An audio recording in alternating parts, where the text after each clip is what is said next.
Scott. It's the Trey Scott Sports Show. All right, you see it. That's Junior Scott. This is the Trey Scott Sports Show. I got episode 13 with me. Trey Scott Sports Show is presented to you by Tiebreakers and Caroline Medical Transport, as well as Bojangles is our show sponsors. We have a bunch of other great sponsors as segment sponsors. Let's go ahead and jump into it. I got my guy with me here today making his first appearance of many appearances on the Trey Scott Sports Show, Vinston Thorpe. How you doing, Coach? I'm good, brother. I'm good, man. I'm blessed to be here, man. Good to be here, brother. Good to be back in Eastern North Carolina. Good to see you. Yes, Shoot, it's good yes, to sir. see you. Get you on the couch with the legend beside you. Yeah. Look like he was looking for somebody else. Hey, I'm the man next to the man. Chaparral, give me my weekly update. What you been doing? Another man, just chilling, man. Trying to stay a little bit brown. You know, I've been black all summer from track. But you're just winding down. You know, getting ready for fall sports. Just doing what I do. You know. All right. Thorpe, how hot has it been? You're closer to South Carolina now. Like you getting the humidity. Man, it's been hot, man. And if I'm honest, man, living in the Wilmington area now, it seems like it rained every other day, man. It has been raining a lot. That might be a good thing. We from Greene County. You know what they say? We need the rain. We need the rain. Let David Bryan tell it, well, you need that rain bad. Need that rain. Because he want that grass perfect one. Yes, sir. Let's go ahead and jump into it, man. I'll give you your introduction. It's not going to be exactly what you deserve because I don't have everything in front of me, but I know you're my homeboy, and we're going to come up here and just chop it up. E.E. Smith, graduate. Yes, sir. Went to Pembroke. Yes, sir. To play football. Yes, sir. Play some arena football, some semi-pro football. Came back. This is all off the head, so let's see if we can get it off. Came back. Red Springs. Yeah. Was that the first trip? That was the first trip. Was that impressive, pool right there? Yeah. Okay. That was straight pool. I think you went somewhere after that, but eventually you went to Greene Central. Where'd you go after Red Springs? After Red Springs, I was at Whole County in West Okay. High School. And no semi-pro for me, man. No semi-pro. No Just 37U for me. It was arena. I'm sorry. Let's get that right. No 37U. I respect all the guys who do it. Man. Absolutely. Oh my God. Because I couldn't. Headed down to Greene County. Yes, sir. Did 4 or 5 great years there. Yes, sir. Headed over to Kinston. Did 2 years there. And finally, the head coach of East Columbus High School. Man, congratulations. Appreciate it. Congratulations, yes. Thank you, brother. How hard did you work to be where you're at right now? Man, I worked extremely hard, man, and I think sometimes, man, there was days. I mean, you know, me and you talking, I felt like it, man. It might have been out of reach. It might have been something that maybe couldn't have happened, man, because it was just you hit so many roadblocks, you hit so many, moments where it's like, man, like I felt like that was really the job for me, or I felt like that was really the opportunity for me. I felt like I knew the right people, but God led me to the right position, and I'm just extremely grateful for it because it's a hand glove fit, man. It's a great community, and I really love my kids, and I love my staff, man. I really do. And it's a perfect example of never give up on your stuff because, and we're going to talk about this, not right now, but we're going to talk about this. You had so many no's. You had so many close yeses that were no's. Yeah. And we're going to talk about that. You got through it. You got to where you need to be. About to have a great season. But let's talk about Vinston Thorpe. Let's talk about who are you? Like, let's tell the people who you are, where you come from, how much pride you got in that Fayetteville town down there. You tell your story. Yeah. So I mean, for the vast majority of my father, my grandfather, my great grandfather, and my grandmother, they're from New Haven, Connecticut, and that's kind of where the origin of me is. Kind of birthed it a little bit. Of course, for the vast majority of my life, and I grew up in was raised in Fayetteville, North Carolina. I lost my dad when I was 4, so I didn't really get the opportunity to know what kind of vision he had over my life.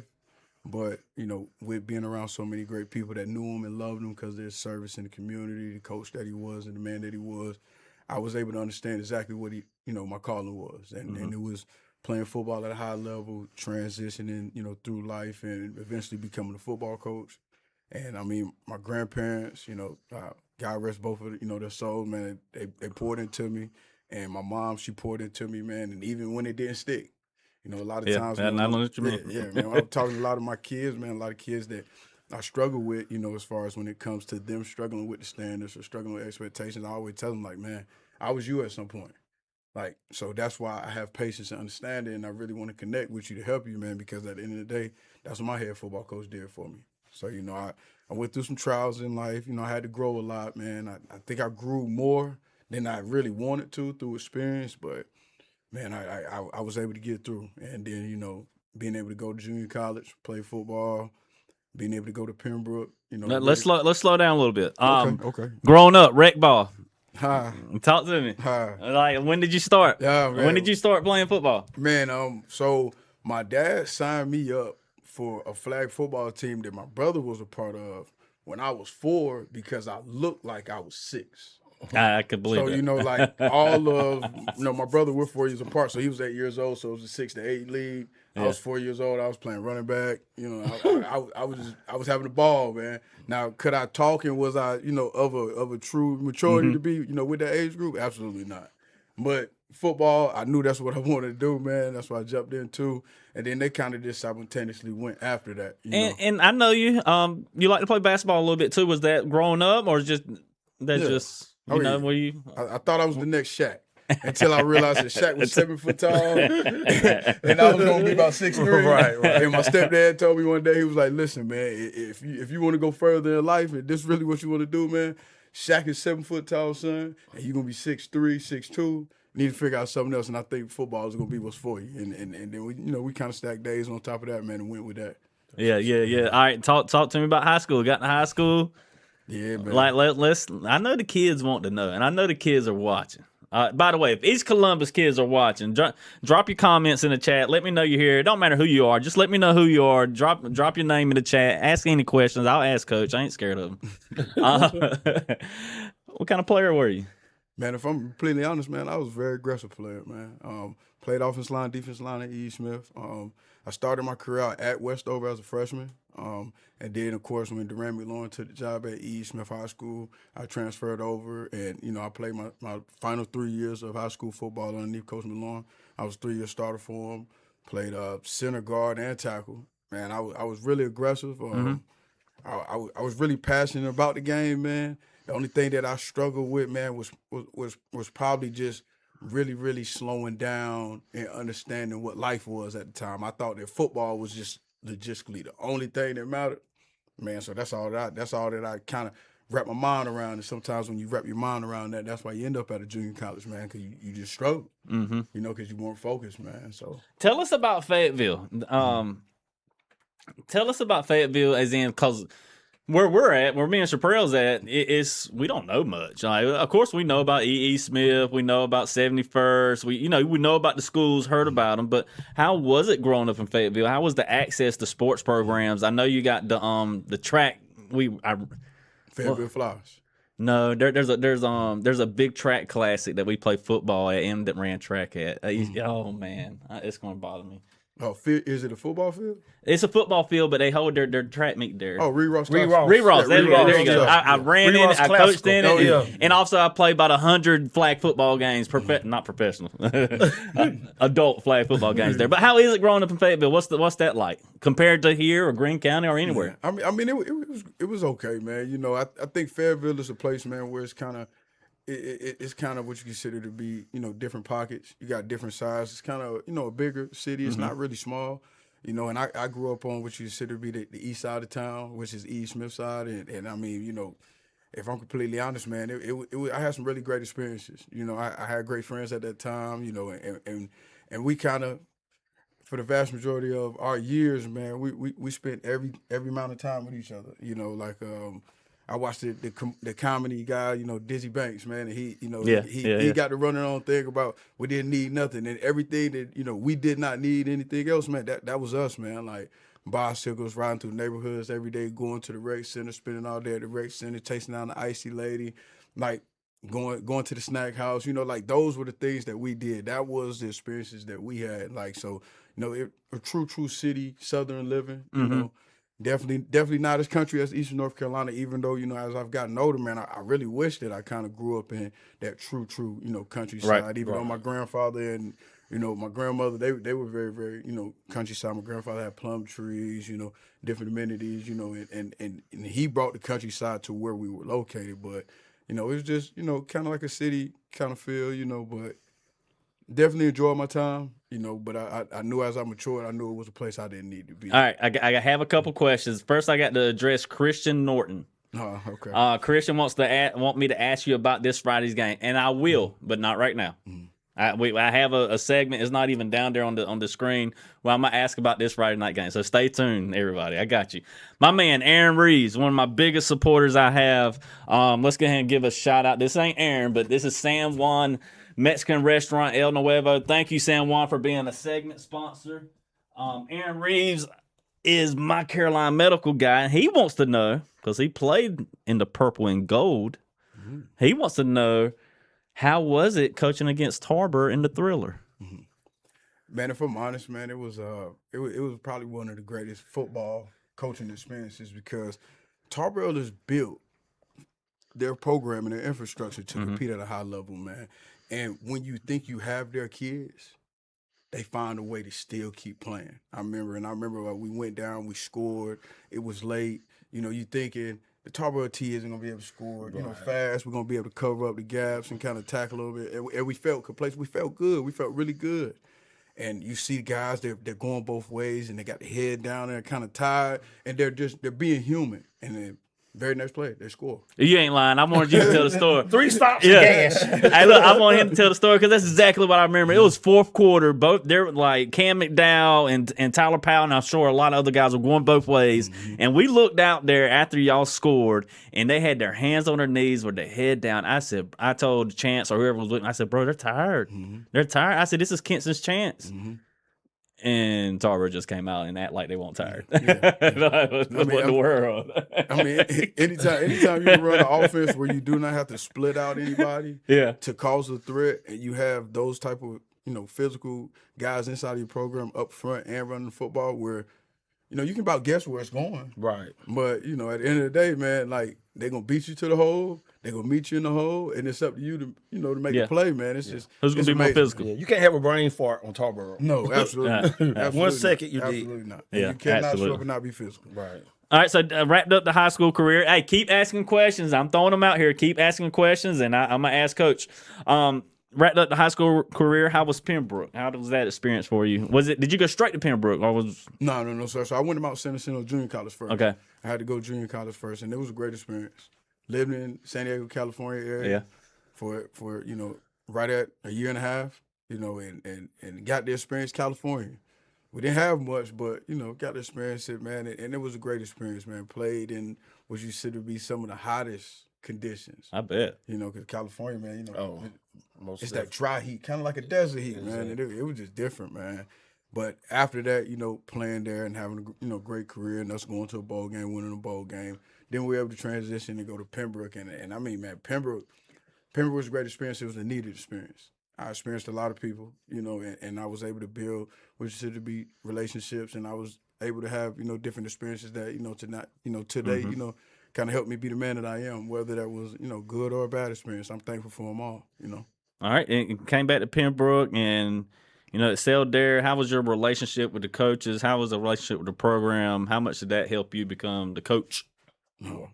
Man, I think Coach Richardson, he really showed me a lot when it came to holding me accountable. I was still maturing. Being a young man, you still trying to figure out exactly, how to abide by all of the standards, especially being a junior college guy and coming in and kind of having what you should be your own thought process because you're basically in survival mode in that JC area. But I mean, he taught me how timeliness and how being consistent and how important it was to be on every vessel of your football program to be a successful coach. Now, did he have the success that he may have envisioned himself throughout his career? Let him tell that story. Right. But man, it was very, very needed for my coaching career, man. His relationship with the players, and how he opened his family and made the football program a true family. that was just something that I really, really took to, man, because it was dope to be able to go and be around him. And I think he had maybe right at 6 kids at the time or something like that. And just to have them all in the facility, have his wife in the facility, have the other coaches' wives in the facility, it just lets you know, that's the marker that you want to be. You want to be a great man, and you know, and a great husband, and you want your family to be immersed into your career, man. I think that was one of the biggest things, you know, about being at Pembroke and playing for Coach Richardson, man. Just being immersed in your family, but also being immersed in your career. You got anything before I keep on? No, go ahead on. All right. Trucking. So then eventually, you know, I'm going to skip a couple of steps. Eventually, we got down to Greene County. And I met you from you running your JV program, like a high school varsity program. But it paid off. You won. You won games. You kicked some butt. Talk about your experience in Greene County. Man, Greene County was the greatest experience in my coaching career, man. Like that time that I spent there was the purest time that I had. And it was the purest time I had because Coach Wilson just handed me a program and said, look, man, I know you want to be a head football coach. This is what you got to do, man. Like, these are the things that you got to do. But I'm going to give you your own so that you can kind of find your way, man. And, you know, one of my college teammates, DeMarcus Whitehurst, he actually, you know, put me in position to be able to come down and be in Greenville and gave me that platform. And from that moment, man, that really changed my life.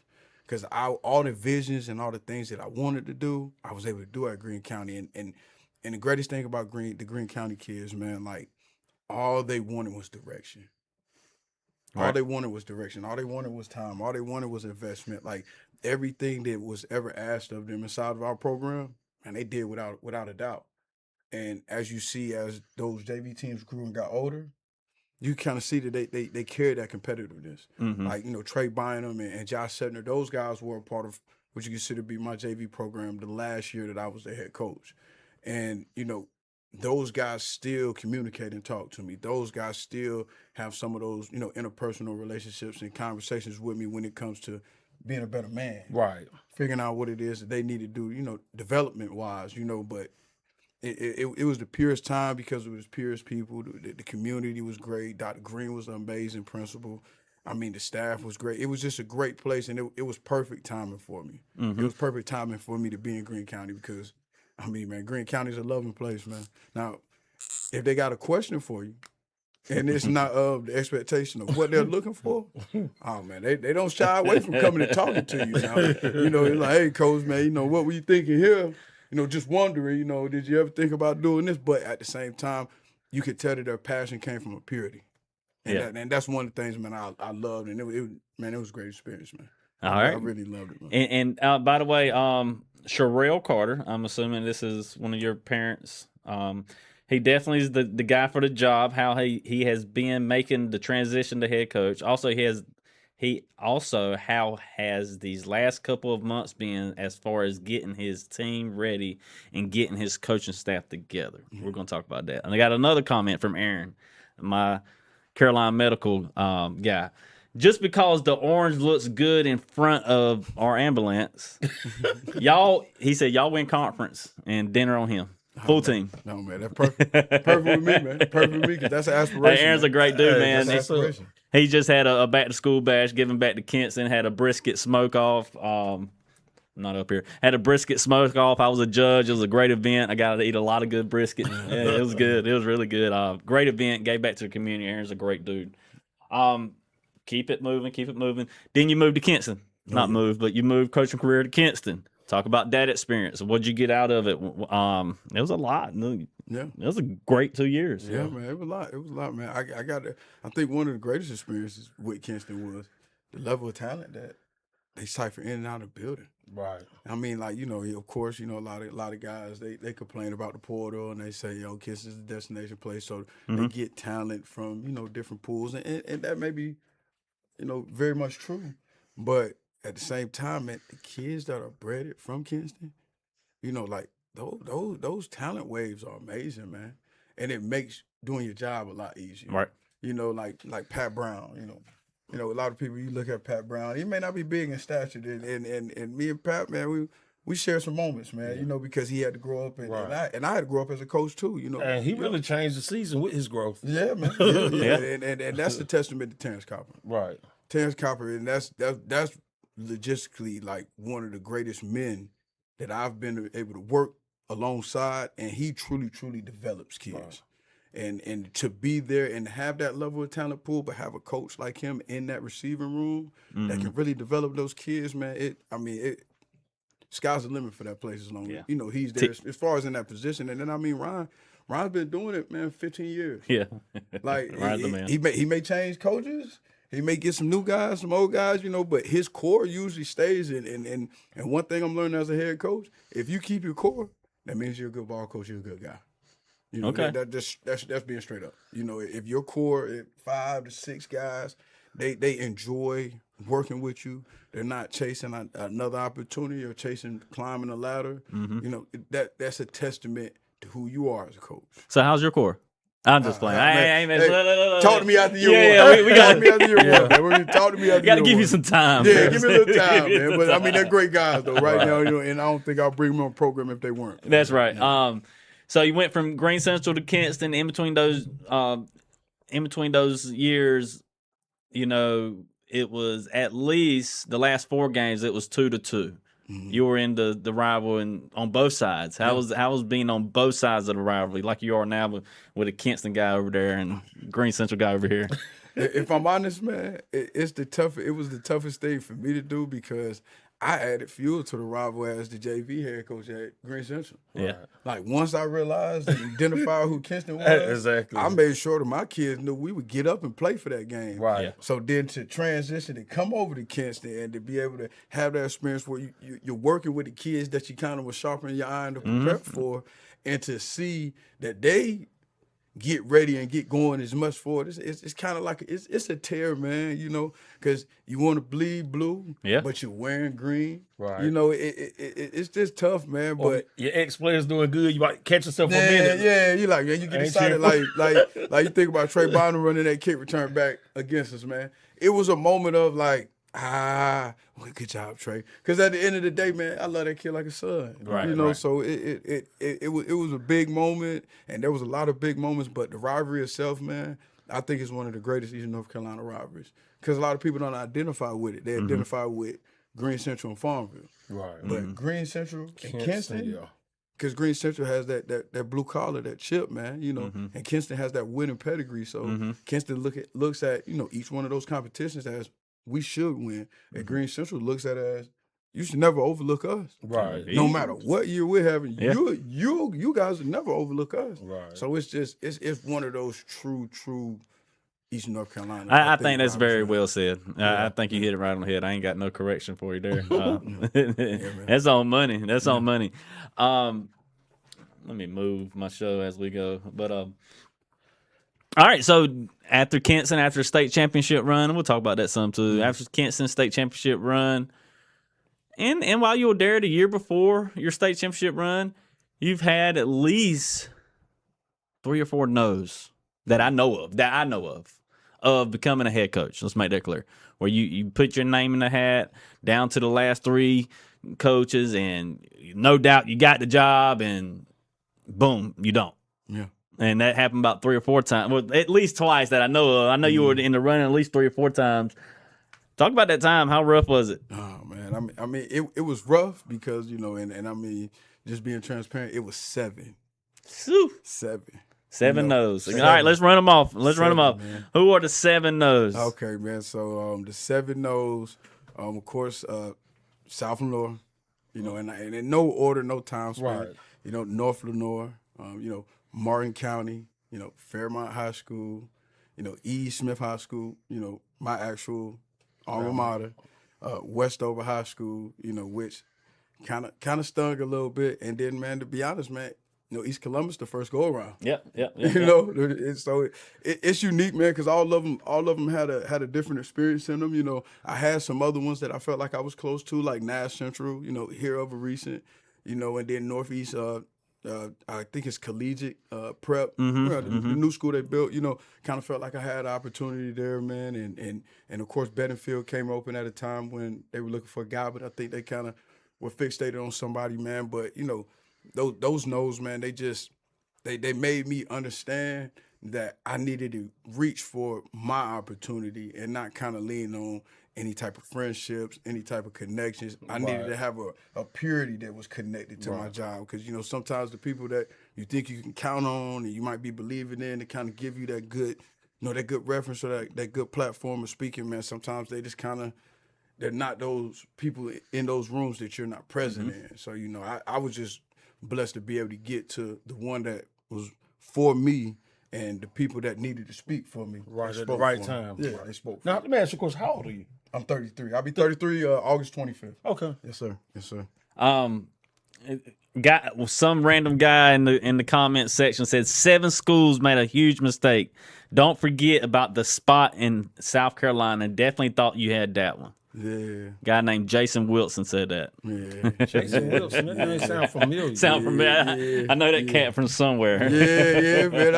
I know that cat real well. But he's already trying to get the joke. He's already trying to get the show jumping. Yeah, Look at man, I him. know that cat real well. And to you, Jay, I didn't forget about the place in South Carolina, but hey, man, if I stay in house in North Carolina, I want to at least identify with the 7 schools in North Carolina that passed on because I'll never forget any of them. Right. Yeah, I'll absolutely. never forget any of them.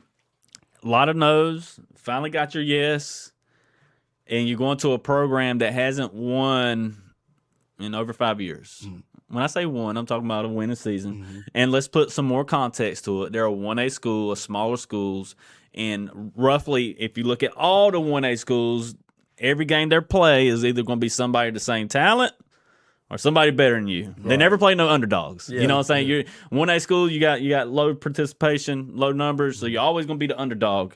Unless you got a Jones Senior in the area. Chill out. Perry, I love you, brother. Yeah, Stephen Perry, we I love you, brother. We love you, Stephen Perry. Right. Just going by records. So. There's a lot of other schools we could name. Not personal. Yeah, man.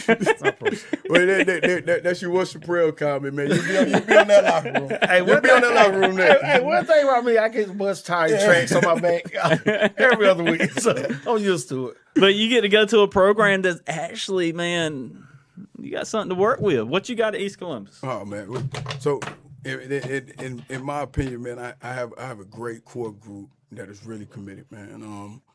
I was able to lead my kids today, man. We had a film, we had breakdown, we had weights, we had conditioning, because we do Mental Monday just like we did at Greene Central, and then they go and they do what you consider to be their kind of like focus stuff with their position coaches, Right. man, and they were ready to attack that. Mm-hmm. They were ready to get that done, and Whoa, I hit something. Hold on, guys. Stay with me. All right. Hey, let me know in the chat if you can hear me. I hit a button up here. Uh-oh. Go ahead, Shapiro. Go ahead, Thorpe. I'm sorry. I was about to say, man, My bad. I don't have as much pull as this guy right here, man. But no, it's a great group of kids, man. Right. I mean, and we're spaced out as far as like we got seniors, we have sophomores, we have juniors. Like we got a balance, man, and we have right at 33 kids. So I think that's the biggest thing. Okay. So y'all don't have JV at all then? No, not of right now, but Okay. we're looking to kind of fill that in because one of the hardest things when it comes to 8th graders and what you said to be 9th graders Right. is, man, like my defense coordinator, he calls it they catch the cheese. Okay. School bus. Right. So with the school bus, it's like, hey, if it's not running, it's gonna be really hard for them to get here. Yeah. And it's just because in our area, man, we're so spread out. And a lot of parents are working 2, 3 jobs, or they're just working long strenuous hours they could get them there. But if they got them there, they'll be sacrificing them getting work late or them missing work. And even though you want those babies to be there, you want to kind of build an umbrella. You want to build an opportunity for when they come in the building. You kind of give them a small week or 2 window just to say, hey, man, if you want to be a part of our JV football program, you want to help build what we consider to be the foundation that we're going to be able to walk over in the next 2 to 3 years, we'll still receive you guys. We'll still accept you guys in. Gotcha. And that's key too, because I always say, and I said it for years, if you got a school where the kids really can't get to themselves and stuff, it's hard to build consistent programs. Oh, yeah. And I say it's like South North, even North North, like nobody stays right around those campuses. Like Kinston jokes to get on a bicycle or catch a ride or jump on the back of the truck with the coach or something. So that is good. And I think one great thing I love about you getting this job is when you need somebody to rebuild, you got to have a energetic, passionate young guy, and that describes you to a T. Yes, sir. So I did definitely got the right man for the job. Now let me ask you this: out of all those interviews you had, did you have a coming to Jesus moment where they made you kind of open up and look at some things like, I might need to work on this, or I might be young, or it could be anything. Did anything commonality come from all those interviews? Oh yeah. I think the one that made me grow and just look at who I was surrounding myself with, mentally, what I was doing, Right. and how I could attack the interview process was North from North. Okay. You know, I felt like, you know, being at Kinston, us just going to the state championship, you know, I felt like it was a no-brainer. Right. You know, but makes so, sense. but sometimes it's not a no-brainer because, you know, you just weren't the fit. And I love, you know, Lenore County Schools, and I love North from North, and I wish them success, you know, but it allowed me to know, okay, I got to find my home. Right. I don't need to kind of put myself in a position where I'm looking to make someone else's home my home, and I need to believe in myself. And What? Go ahead. go ahead. And it's not so much of, you know, others or you know, not so much of, you know, what I felt like I already knew. Right. I'm gonna tell you too, when you interview, and I can say this like on a business aspect in life period, when you interview somewhere and you know you slam dunked it. Oh yeah. You know what I'm saying? You know you got the questions. You done seen the blueprint yourself because you're close enough to it. Like, and then when you don't get the job, like Well, it's rough. it's rough. Oh, man. Talk to us. It's rough. Ask man. Trey Scott or Jermaine Phillips Yeah. or Coach Wilson. Yeah, Just right. like- I spent hours on the phone with them just kind of venting about it because you really don't understand, man. Right. But it made me understand that I had to do something different each time. Right. You know, to where when I finally came back around to East and it was another opportunity and it was a hand in glove fit, it just felt perfect. The interview process was perfect, man. The suit that I wore that day fit perfect. You know, so it was like, ah, man, there's no way this isn't right because it felt too good. And I mean, thank God for Coach, you know, Jason Nance. Thank God for Miss Huff. You know, they really believed in me and gave me a shot. And you know, with that shot, man, I plan on running a marathon. Man. Hey, I plan on running a marathon. Man. Did any school give you, after you got to know from whatever school, did they give you any feedback of, hey, we like this, maybe you can improve on this?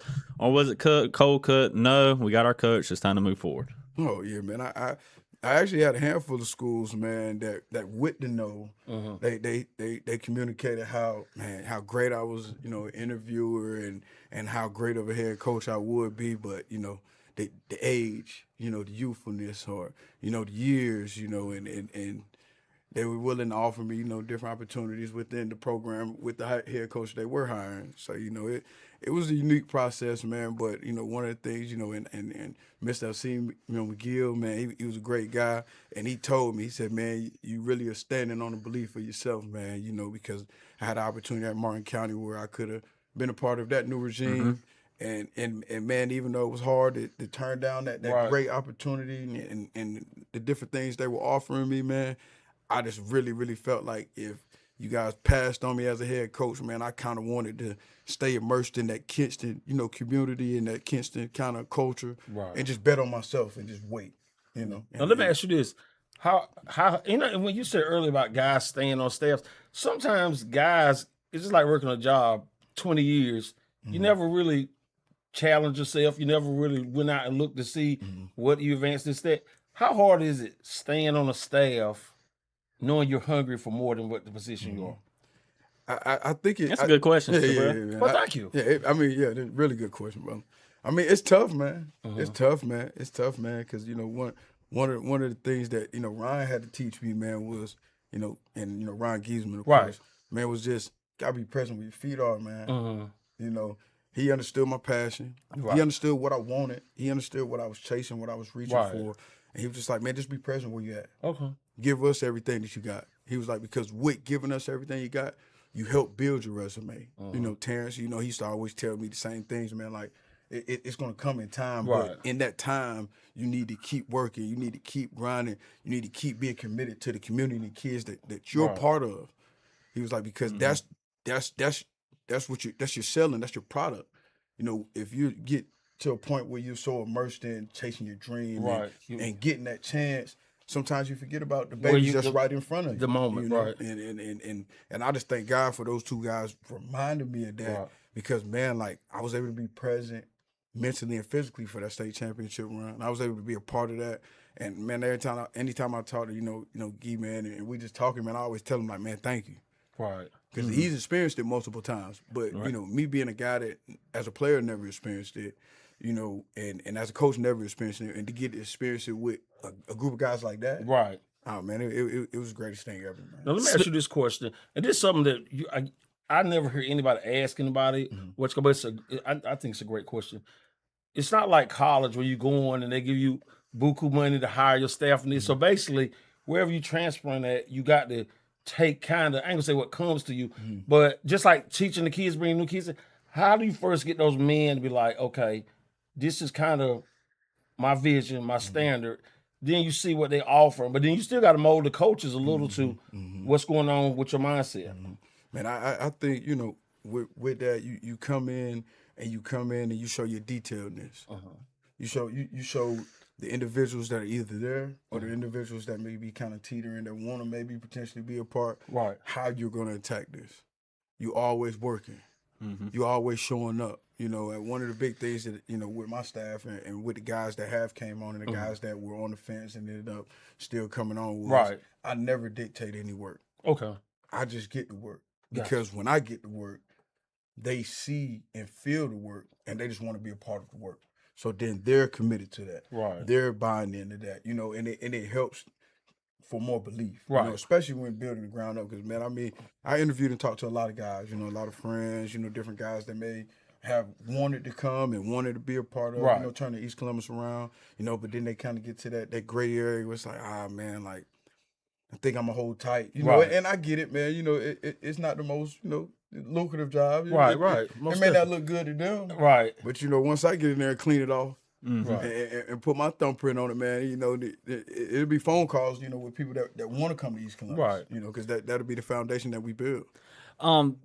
With your stint at Greene Central and at Kinston, you ran across two of the greatest athletes I've ever seen in my life in their respectful sports. One's right here, Braden Burrs, currently ECU star. The next one is Tyreek Copper, about to be NC State star. Oh, yeah. When you see talent like that, how do you hold your kids to a different standard, or is it unfair? Or it just looks like they set the bar. Yeah.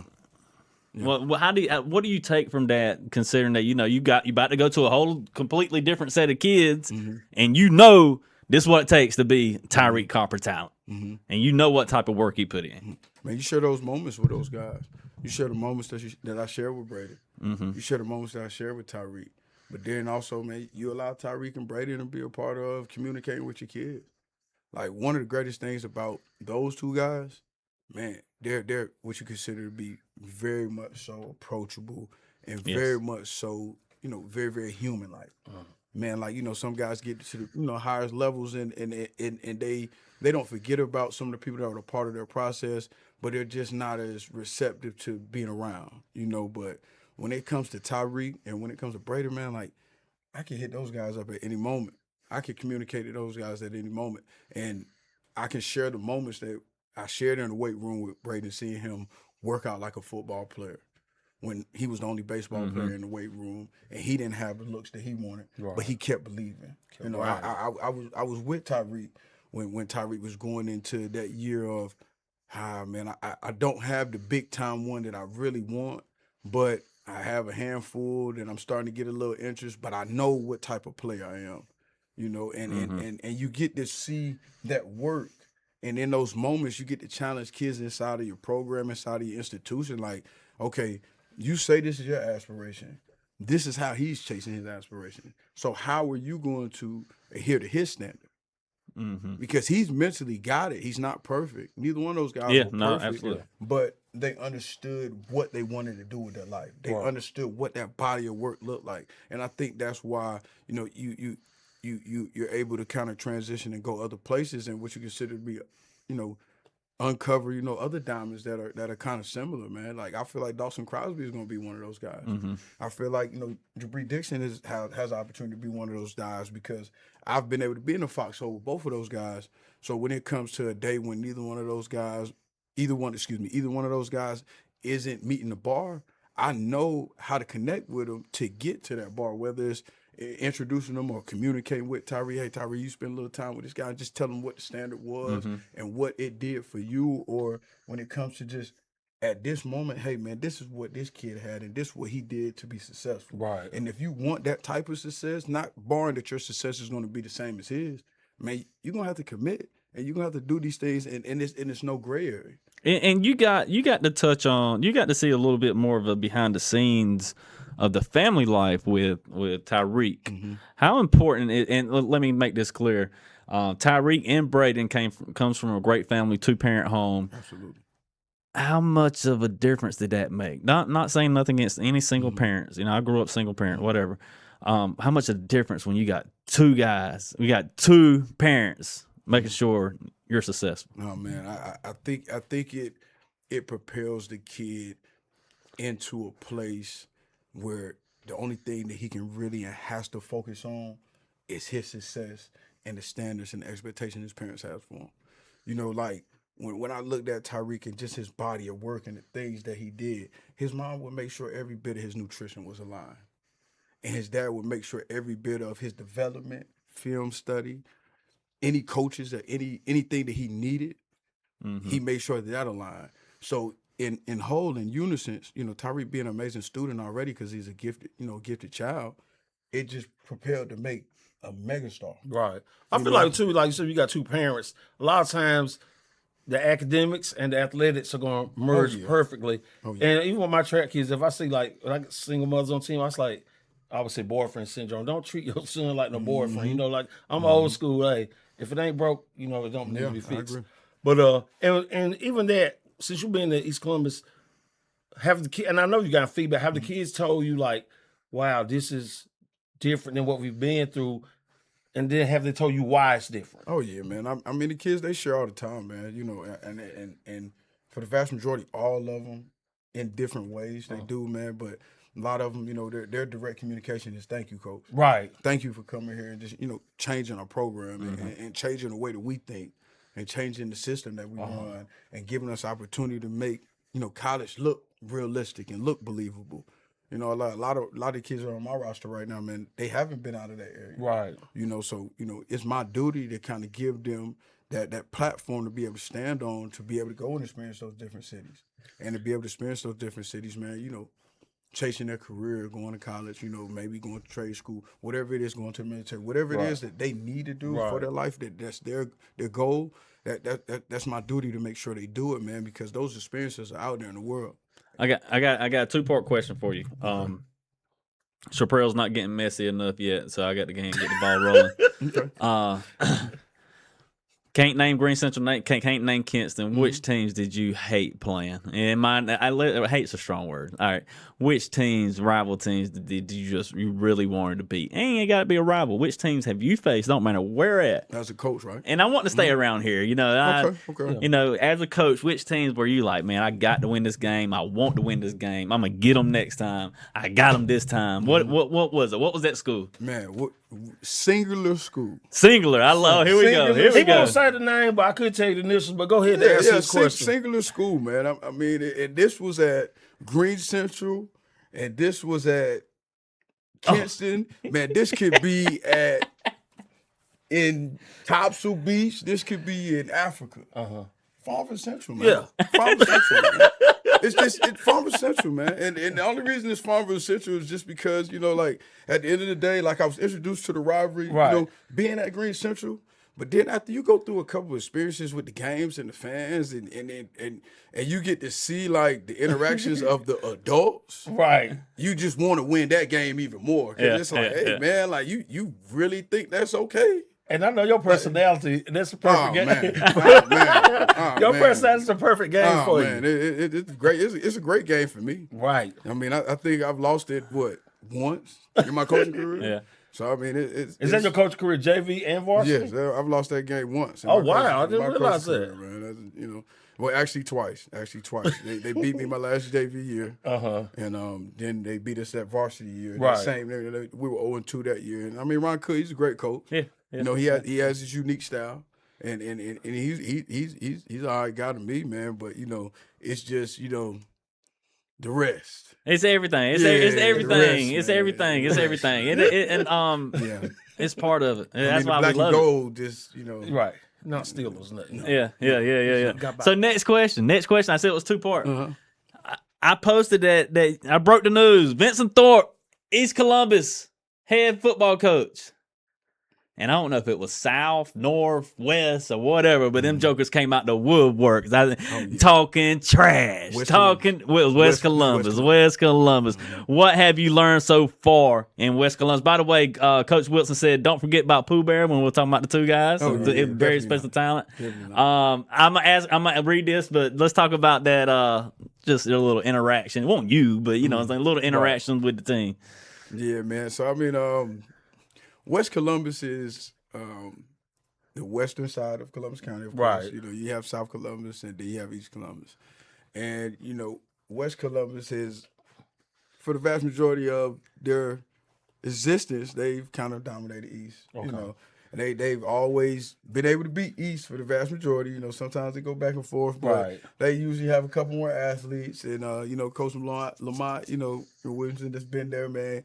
He set a standard in the program that those kids, they believe in, man. So, they believe in it. Right. And I don't question it at all, man. I love that they believe in it, man. But I know, what I believe in. Now, the school's close enough where kids can kind of teeter to whatever school they want to go to? Oh, yeah. I mean, they're close. Approximately, I think, maybe 15 minutes. Maybe 15 minutes. Oh, yeah, that's not bad at all. And then Tabor City is maybe 30 minutes that way. Gotcha. And then Whiteville is in our backyard. And, I mean, everybody's familiar with Whiteville, man. It's a city school. And they got recreation football all around it, right? No. Whiteville holds the recreational, football program. So, for the vast majority, they kind of get infused with the talent because they get to meet them. Yeah. All right, so that rolls into one of my next questions from one of our readers, Sherelle Carter. In Fayetteville, a lot of the kids playing now are coming through the travel ball circuit and recreation ball.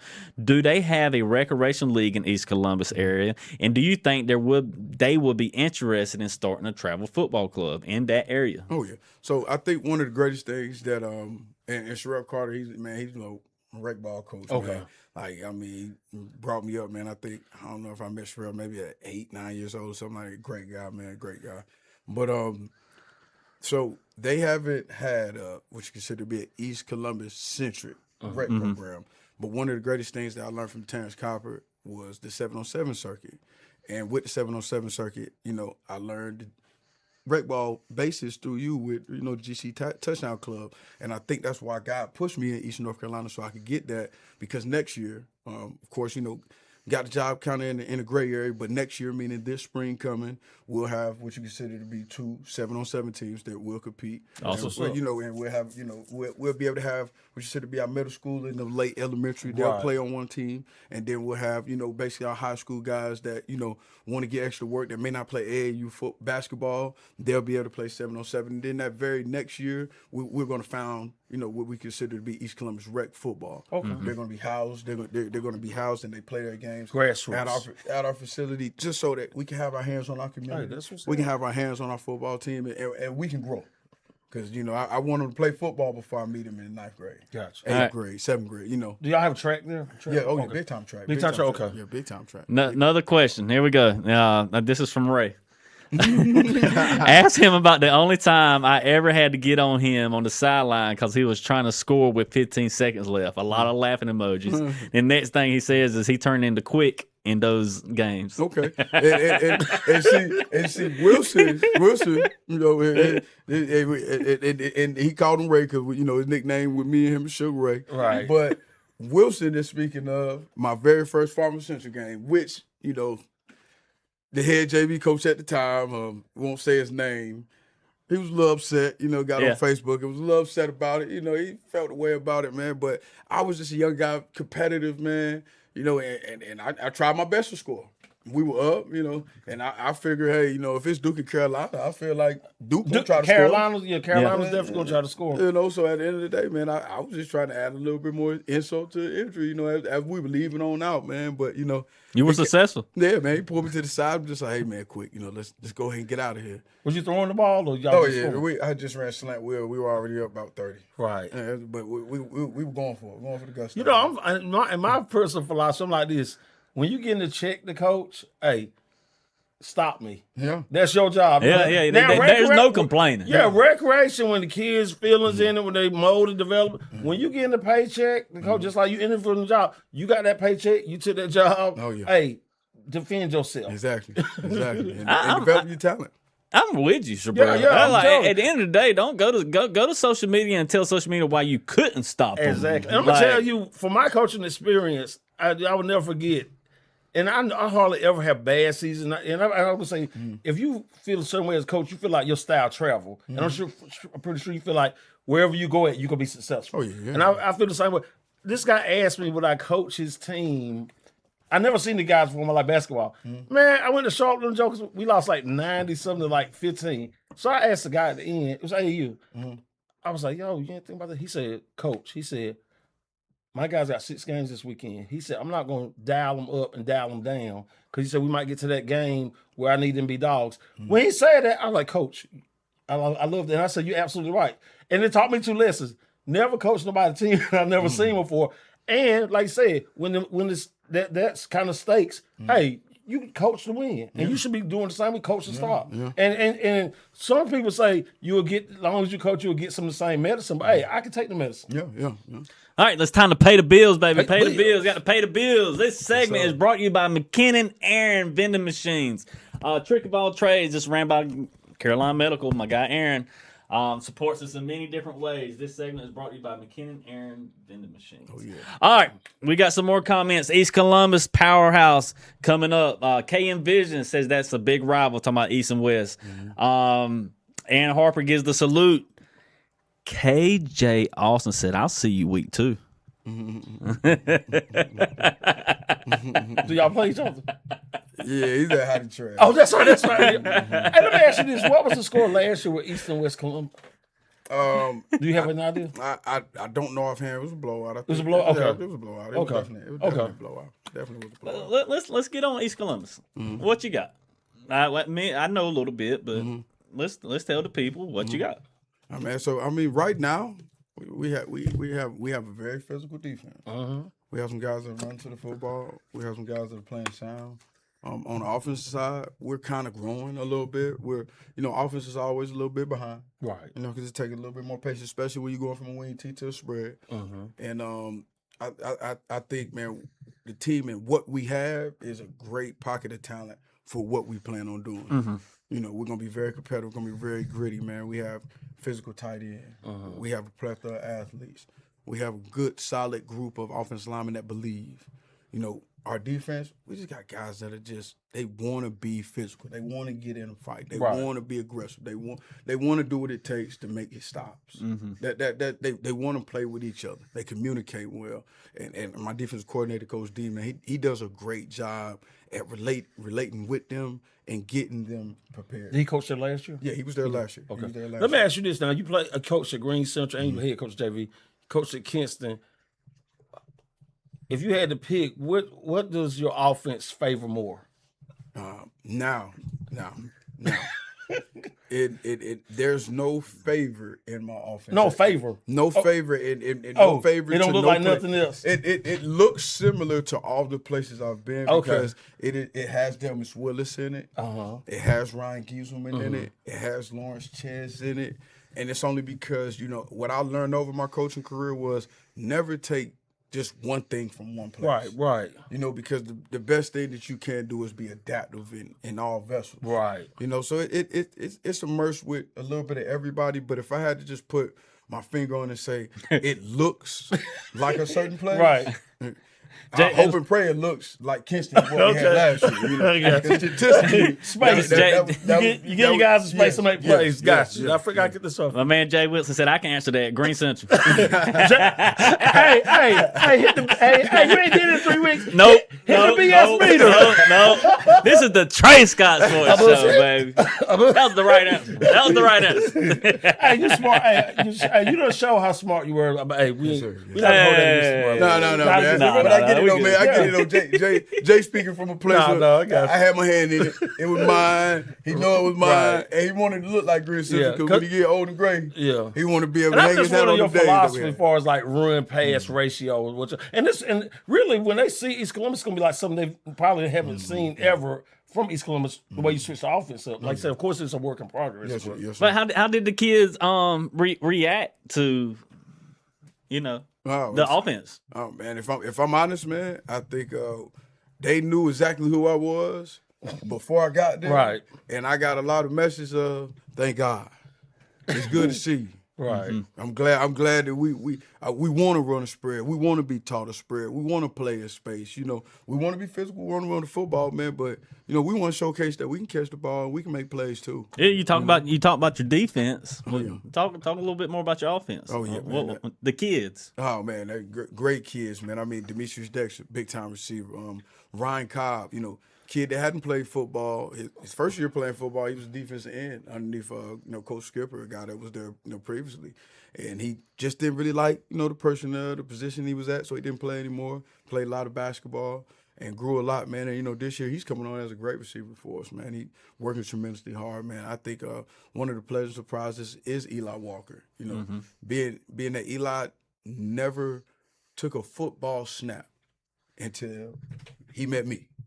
And he took all of the football snaps and did everything that he's learning and how he's growing and the excitement that he has, And then, Gabriel Greene, a pleasant surprise, man. He was a kid that I had been working at receiver all summer, but we had a lot of running backs that were playing both ways. Right. We had a lot of guys, and we wanted to kind of put a guy in our backfield that could make plays, could read blocks well, and that would be kind of keeping us fresh. And Gabe, man, he came in and he showcased that against South Columbus, and he ran the ball like extremely well. And he's a pleasant surprise. But man, like I think a guy that'll be very very great for us as far as when it comes to our system, whether it's coming out the backfield, whether it's running the football, or whether it's blocking. Because I mean, he may be not big in size, man, but just like Jaquel, man, he stick his head in there. Right. He stick his head in there. But how many of you guys you got going both ways? So as of today, you just met with my staff, man. We'll only have 3 guys that'll be going both ways, which is great for us. And we'll be interchanging those guys, kind of keeping them fresh with other guys, man, because we're blessed with a little depth over the summer. Gotcha. Being able that we got 33, guys in the program right now. That's a great thing. And I think Coach Ches, man, me and him, had a little 7-on-7 over the summer, and I brought all my guys. I just wanted all my guys to experience, man. Right. And he was like, Thorpe, man, he was like, you doing pretty good, man. You got a third of the school playing football when it comes to the male athletes. And I never thought about it until he said it, man. Like, I think our graduation class was right at 70 kids, 70 to 100 kids somewhere in there. Oh, yeah, that's so great. You think that is a third of the males. Yeah. Y'all haven't started school yet, have you? No, sir. We start the 24th, day before my birthday. So coming into this team, who I think was 3-8 last year. 3-9. Yeah, 3-9. Coming into this team that's 3-9. You've been on a team that Kinston just went to state championship. They had a somewhat okay year the year before. Greene Central had up and downs years, some great, some decent, mid, whatever. When you come into this team, how much experience did they have? Because this is a team that took their lumps but returned almost all their starters. Yeah. How much experience did they have? Even if they want your offense, but how much did you take from the kids? Like, okay, they're ready. Yeah, man. Like they had a lot of experience when it came to working hard, when it came to finding a way to be successful. And I mean, a lot of people, they don't know they were 3-9 team last year, but they won a playoff game, man. They went to the third round. They played the team out of the Western bracket that played in the state championship, and that team lost by a field goal or an extra point to Wilson Prep, which was the 1A state champion.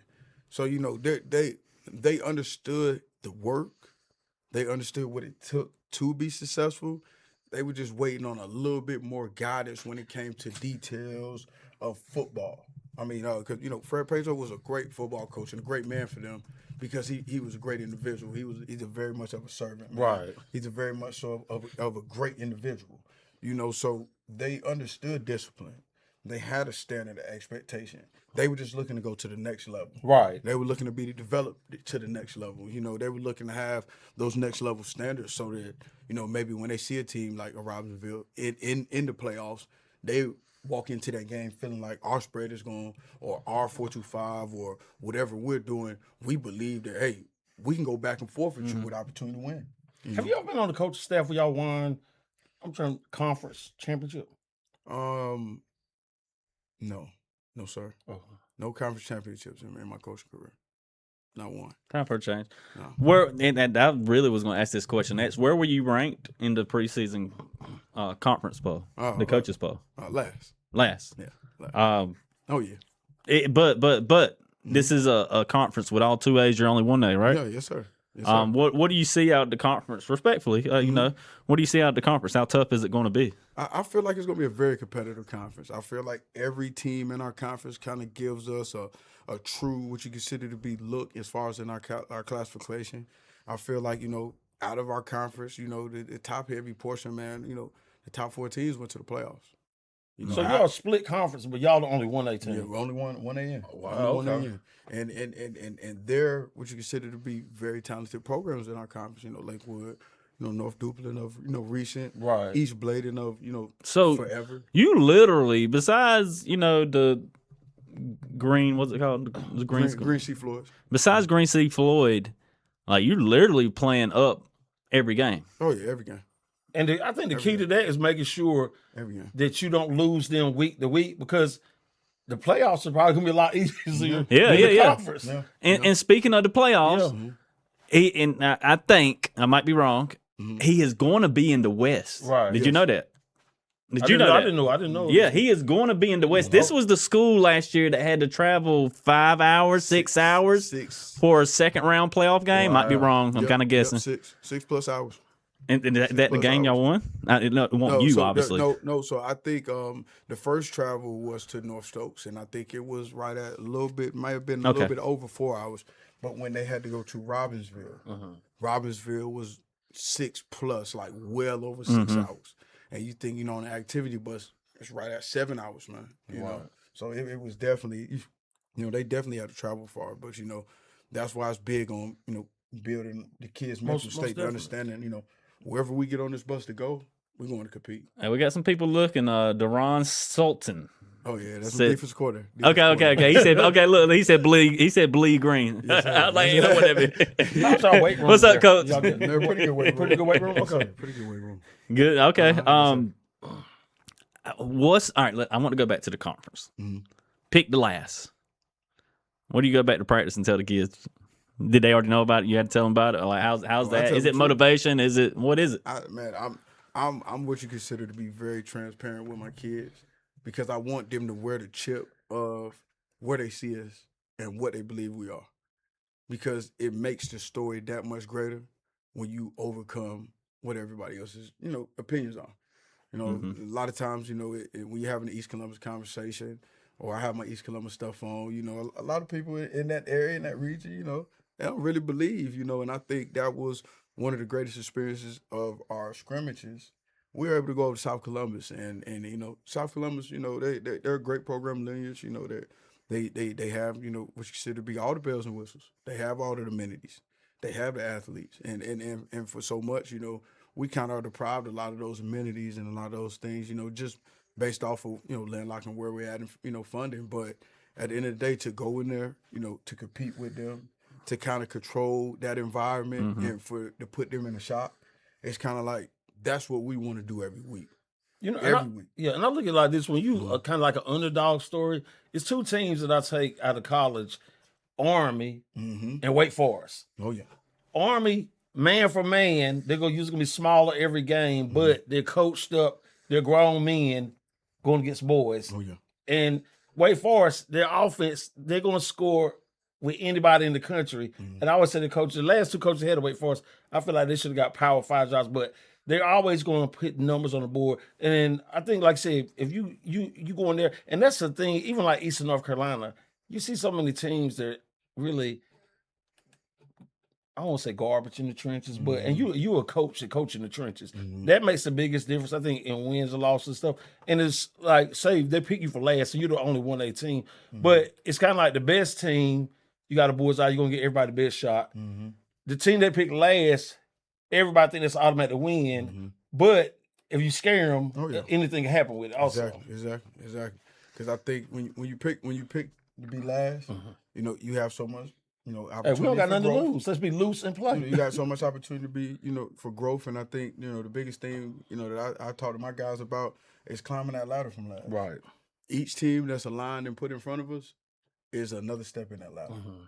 And as we go through that process of what you consider to be competing with each one of those teams, we want to make sure we climb and we overcome each step on that ladder. And they know they played y'all every week. Exactly. All right, I got something new to switch up on. I got these games listed up for the week 1 predictions. Didn't mean to cut y'all off. I got it because I couldn't get this up here, but I finally got it up here. It's on the screen right now. We're about to run off some predictions, including the one at the end that's going to be really good.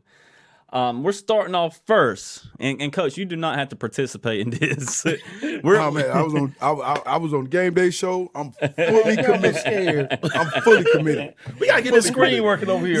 Yeah, I had to get the screen working first, but I got it No, working. I'm talking about this one. Oh yeah, I do. But so I'm gonna give some context to this. We're about to do some prediction. It's week 1, baby. It is week 1. It's time for football. I'm gonna give some predictions. Neuse News Sports teams. Wayne, Lenore, Greene, Jones is not on this list. It will be on Friday morning on Game Day show. Okay, so we get to talk about some of the other schools, and here's the first one: Jacksonville versus at West Carteret. Shabrell, you got an opinion?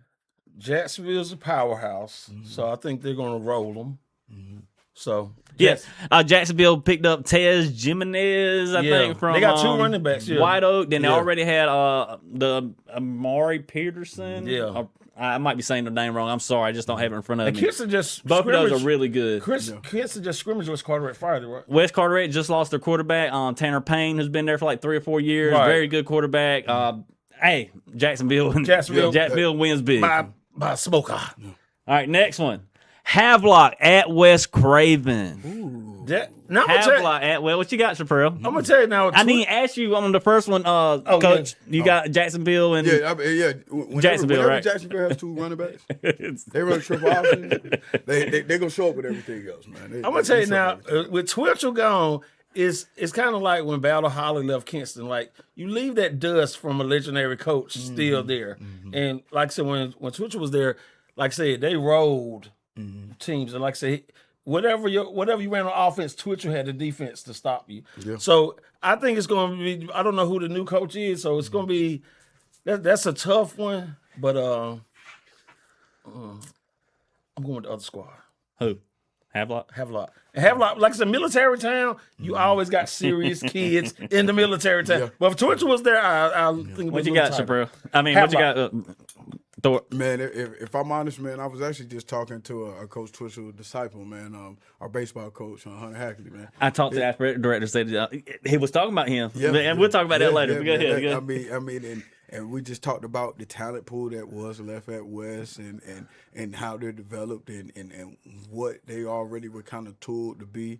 But one of the other things that we touched on was a lot of present, surprises throughout, the state. But Havelock had a great young quarterback that they didn't start early in the year that played JV to kind of get started, and then they kind of brought him along as a year winner. He can throw the football, and he's very talented. And I think that with that, Havelock's just going to put a lot of stress on a West Craven team that's probably going to be searching for identity. Yeah, so exactly.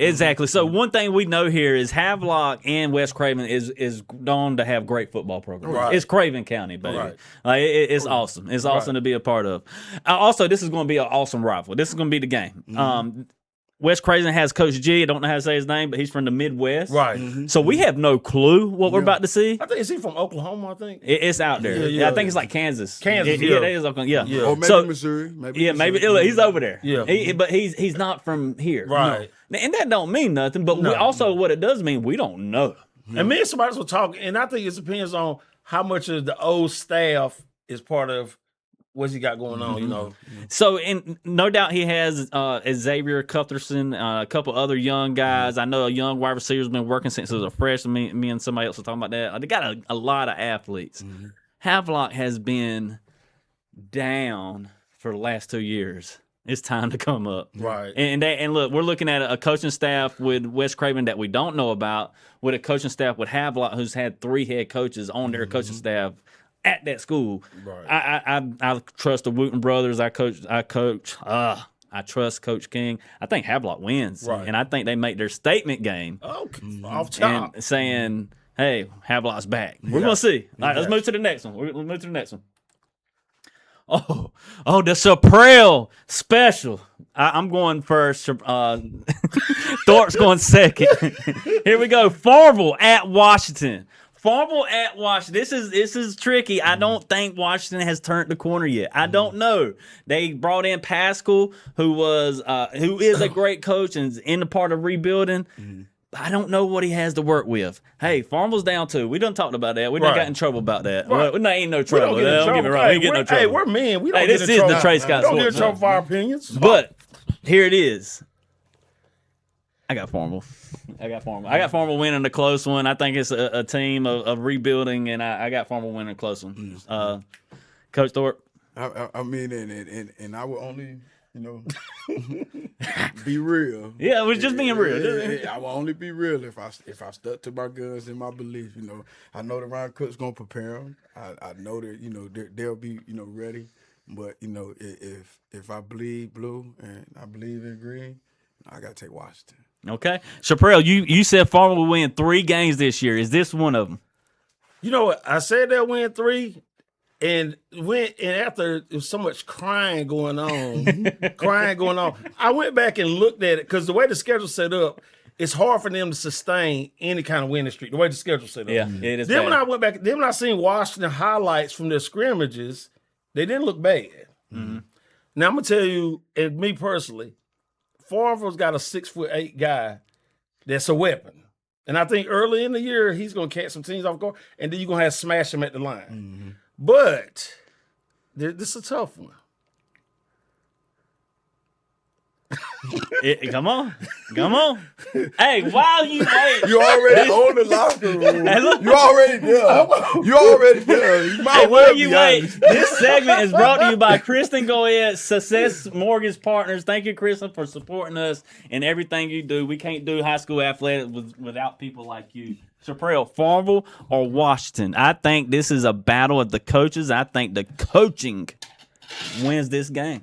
And when you say the battle of the coaching, that's where the problem comes from because one coach, he doesn't really like to adapt. You know what I'm saying? And the other coach, he's a known commodity, but this is his second year. Like I said, I've seen some progress in the things. I feel like that 6'8" guy's gonna be different in the game, but I think Washington may shock them. All right, we're gonna revisit. We'll revisit. every week. Hey, every week we're gonna have outside predictions on this show. And that's probably gonna motivate them now. But just for me saying Yeah. that Yeah. now, no, but not anything they doing all summer. Just me. You know what I'm saying? This But This little on you, huh? Here we go. But hey, let me tell you one more All thing. right. If they don't get that 6'8" guy the ball, and he got to have some heart for his game because he ain't really played this thing. But from what we've seen on the scrimmages, if they don't get him the ball at least once out of every 4 to 5 plays, 45 plays. That's the whole game. out of 4 to Oh, 5, I got he you, I needs got to you. touch because they got a new quarterback Yeah, I and got everything. you. So you'll know how it's gonna look. So That tight end's gonna like be I said, your that- safety threat. Yeah. And then, If they got to get out their own way, the coach got to get out his own way. All right, got another one. This one's good. This one's real good. North Pitt at Martin County. Woo! Now, hey, that's That's like hot. hey, that's Hatfields and I'll McCoys. start. I'm gonna start. Go okay? ahead on. Go ahead. I think both teams are going to have a great year. Oh, yeah. I think both teams are going to have a great year. I need to see how much Martin lost. I know they got some real studs coming back with got a Jordan D1 guy, Matheson. yeah. Shout out Jordan Matheson committing to ECU. Big time ball player. Eastern North Carolina's proud of you. No Where's matter this where game you're being from. played at? Huh? Where's the game being played at? It is at Martin. Uh-oh. So here's my take. I know what North Pitt has. North Pitt has been building with young guys for 3 or 4 years. I think this is their year. I'm going North Pitt. I don't know much about Martin besides Jordan Matheson and a couple more guys. I like what Coach Wheeler's doing at Martin County. I think this is North Pitt's year. Yeah. Now, I'm not saying to win a state championship, but I think this is North Pitt's year to turn that corner. Yeah. And they're 4A, right? Yes. They're in North and North Conference. Martin County's 3A. All right, who's next? I'm going to go ahead and get out the way. Go ahead and get out the way, I'm Coach. going to get out the way.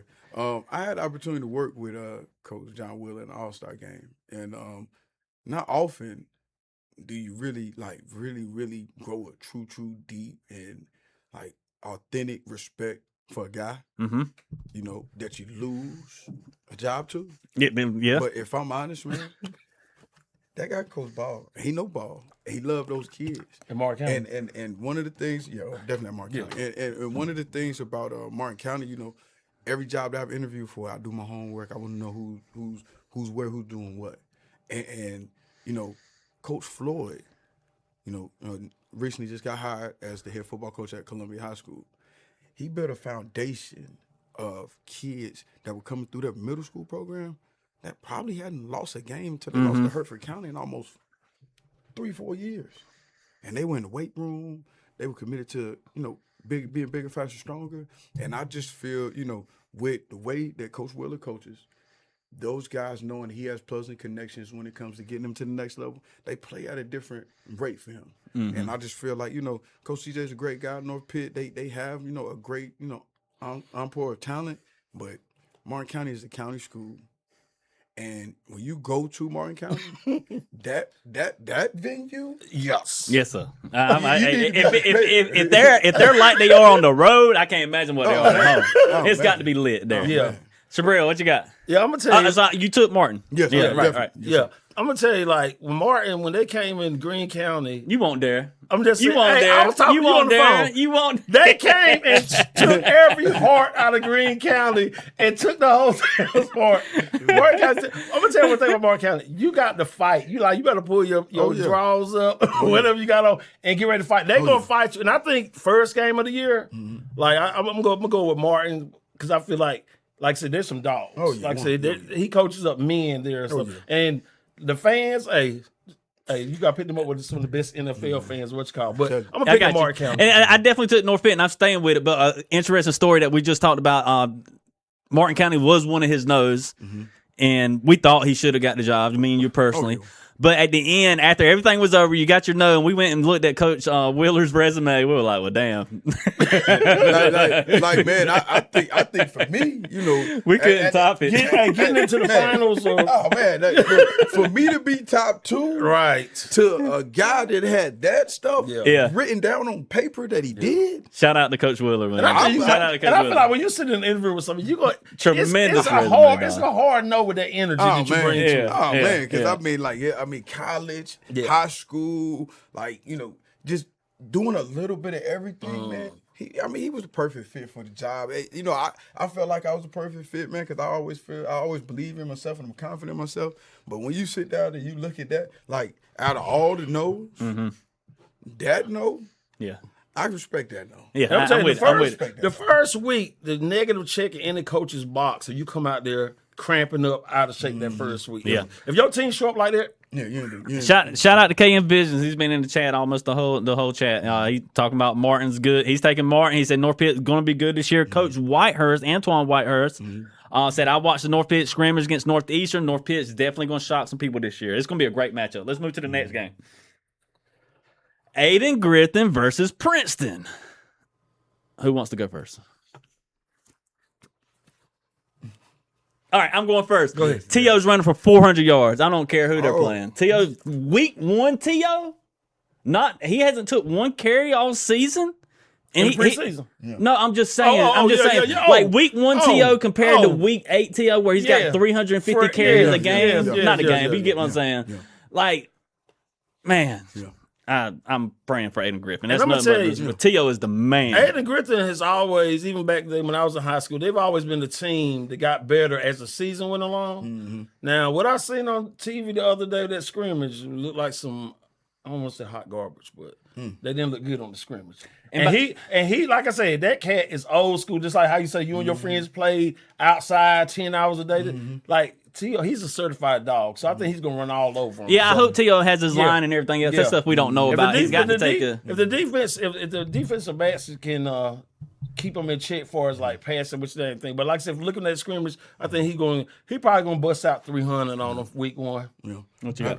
If I'm honest, man, we're gonna be 3-0 with T.O. and Princeton, man. But it's no disservice to Aiden Griffin. Absolutely. Aiden Griffin's just probably in a place now where they got to replace a lot of touchdowns. Yeah. And they always get better as the season go. But like I said, for what they showing right now, they got a dog on them. We need to see their guys. Couple of comments in here. We're going to keep the Coach Skipper, Marcus Skipper's been in the comments a while. What's up, Chris Rafford? He's giving his predictions away. He took Farmer by 14. He took Farmer by 14. Yep. Sound right. He must live in Farmer. No. He's a ghost.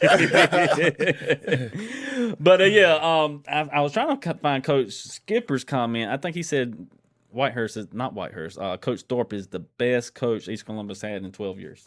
Shout out to Coach Skipper. That's a good. That's All right, so we all took Princeton. Yeah. All right, Yeah. All right, moving on. Yes, sir. I think we might have all the same answers on this one. And let me look at the home and away. Wallace Rose Hill at East Duplin. Chaparral. I'm going with East Duplin on that. Yeah. And one thing about, like I said, Battle Holly team, the trenches are going to be the deciding factor. They're not coming in unprepared. And the little bit in a down year for him is still going to the playoffs, being teams. I think he had a year or so where he didn't really have the running backs. He didn't have a lot of athletes, but they still dogs in the trenches. So they're going to control the line of scrimmage. So I feel like they're going to beat them by a couple touchdowns. What you got? Man, I had the opportunity to experience actually scrimmaging East Duplin last year and actually playing Wallace, man. And Wallace has everything that I lay my eyes on back. Right. And I think that, when it comes to Wallace, I think that, their head coach, he's trying to adapt a new identity. Wallace never wore a white helmet. Right. For the first time, they're wearing a white helmet. And I think they're wearing a white helmet because they want to establish a new standard for themselves. They want to be a different version of Wallace, man. So, I respect East Duplin. I've seen that they've had a couple guys they've lost that have transferred out. Big time back, I think, left. I think another kid left. So never going to say that, Coach Holly won't have a successful year, but I think Wallace is just going to be too much, man. So right now we're making predictions on a lot of these predictions that we really don't know what we're about to see. We really don't know what you got to get to week 2 before you see a lot of the quarterbacks, that. Where I'm at is I watched Wallace and Bubba Lamb last year in the playoffs against Greene Central, and Bubba has graduated. He's playing football at Lenore Ryan. And they were 100%, like, it was Bubba out of 30 out of 32 plays. It was Bubba. And I didn't see much more besides that. And their defense got cooked. Now, a lot has changed. A lot has probably can come back. I need to see what Wallace has got. KM Vision said he's watched them against New Hanover. He's taking Wallace. I'm taking East Duplin just because they're a bigger school, and I don't know what each school has. But I remember watching Wallace with Bubba, and they gave it to him every play. They were self-reliant. So who is that guy this year? Yeah. And you know what I'm saying? Or are they changing like you said? Yeah. And you don't want to play East Duplin game 1. No, because you give Battle a year to get ready for it. Most definitely. Game 1. Like, as many plugs and connection Battle has. Right. Moving on. We got 2 more games. Northern Nash at J.H. Rose. I think this is easy. J.H. Rose is going to win. Just as J.H. Rose's year, and they have to win. Yeah. They're expected to win. Yeah. And the pressure's on them. Yeah. And so I'm taking J.H. Rose to win. Yeah. But don't lose. Don't lose. And Nash, how far did Nash go last year? By the way, shout out Coach Bland. We had him up here. He's a great coach. We love having him over here. It was a great interview. Bland, I think he's doing a great job. I'm on the Coach Bland train. What y'all got? Coach Bland is a certified dog. I love him. and like I said, and I'm not even comparing the Kinston scrims because they're a way more physical team, but they look buttoned up already. Like every facet of the game, the line, the back, they got so many weapons and stuff. Like I said, when they get to Cause I think some of the favorable teams in their conference, but I don't think they're really gonna get challenged to like later in the season and then going through the back end of the playoffs. But he's got all hands on deck this year, so murder. What you got? Yeah, man. I mean, Rose. I wish I could figure out what Bland did to get his NIL budget. Yes, sir. Hey, I'm gonna tell you, you already got it. All you got to do is win to change the culture. That's it. And that's it. That's simple. That's it. You know, people keep saying it's about, and I try, and I know y'all like it's a joke stuff. People, these kids ain't getting no money because, hey, what you selling? You ain't pushing no products, nothing like this. But you got like women and parents thinking like NIL, somebody really paying them. These kids don't move no money, merch. I mean, neither like that. But Bland got them because Bland has a sexy brand of football. They win all levels on offense, all levels on defense. Check. And one Talk to us, Trey. You look I don't know. Are you calling BS on Bland? Yeah, no, not on Bland. That's what I'm talking But about. you're saying they've won every year. No, I say look good. Not. I'm saying like coaching wise, they coached up. Now you can run into a bigger dog than you anytime. Yeah. But far as coaching in Eastern North Carolina, name me right now, Trey Scott. Since you hit the buzzer on me, name me 3 coaches better than Bland in Eastern North Carolina. All right, let's Talk to us. All right, hold on. Don't go to chat. No, I have to go to the schedule because that's what I'm confused about. And look, I'm big Coach Bland. Yeah, no, I'm Like, talking about far as coaching up and getting to the thing now. But we can't throw that. You can't throw that tag on them until you win something. So you Look, listen. and like I said, I'm Coach Bland all the way. Okay. 2023, 6-7. 2024, 5-9. 2025, 6-6.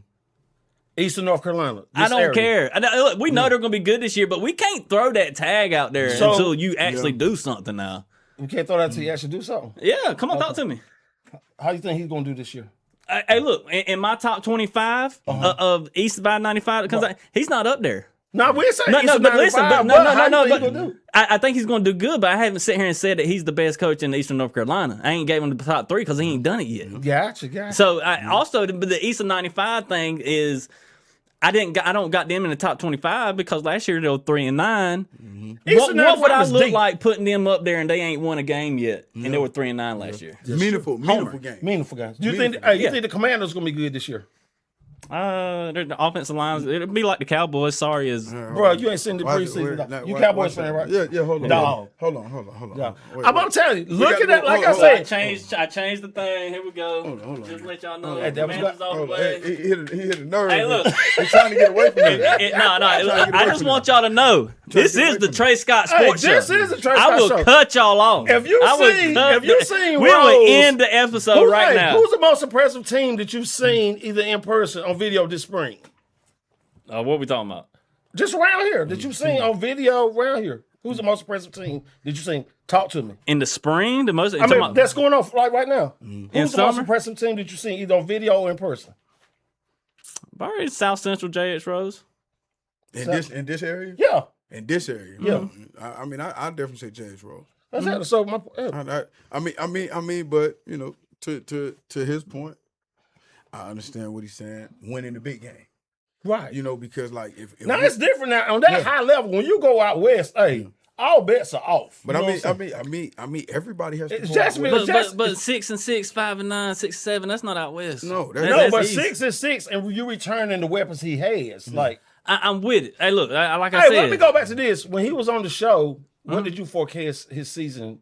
I said they were gonna be good. But what did you pick like a win? Did we go through that with a win loss for them? I don't remember what exactly we did. Well, we probably did. I think we did. probably And somehow I'm thinking you had a high I got high expectations win for him. total for him. But I'm telling you, we can't. We talked about this on the phone. You can't take certain coaches and look at their track record and not have winning track records, and then say, "Hey, this is one of the best coaches around." Yeah, You can't do that. yeah, You told me I could. yeah. I mean, because the resume has to defy the goal. Your resume, but your Resume. competition. When you look at a team buttoned up, tell me the difference between.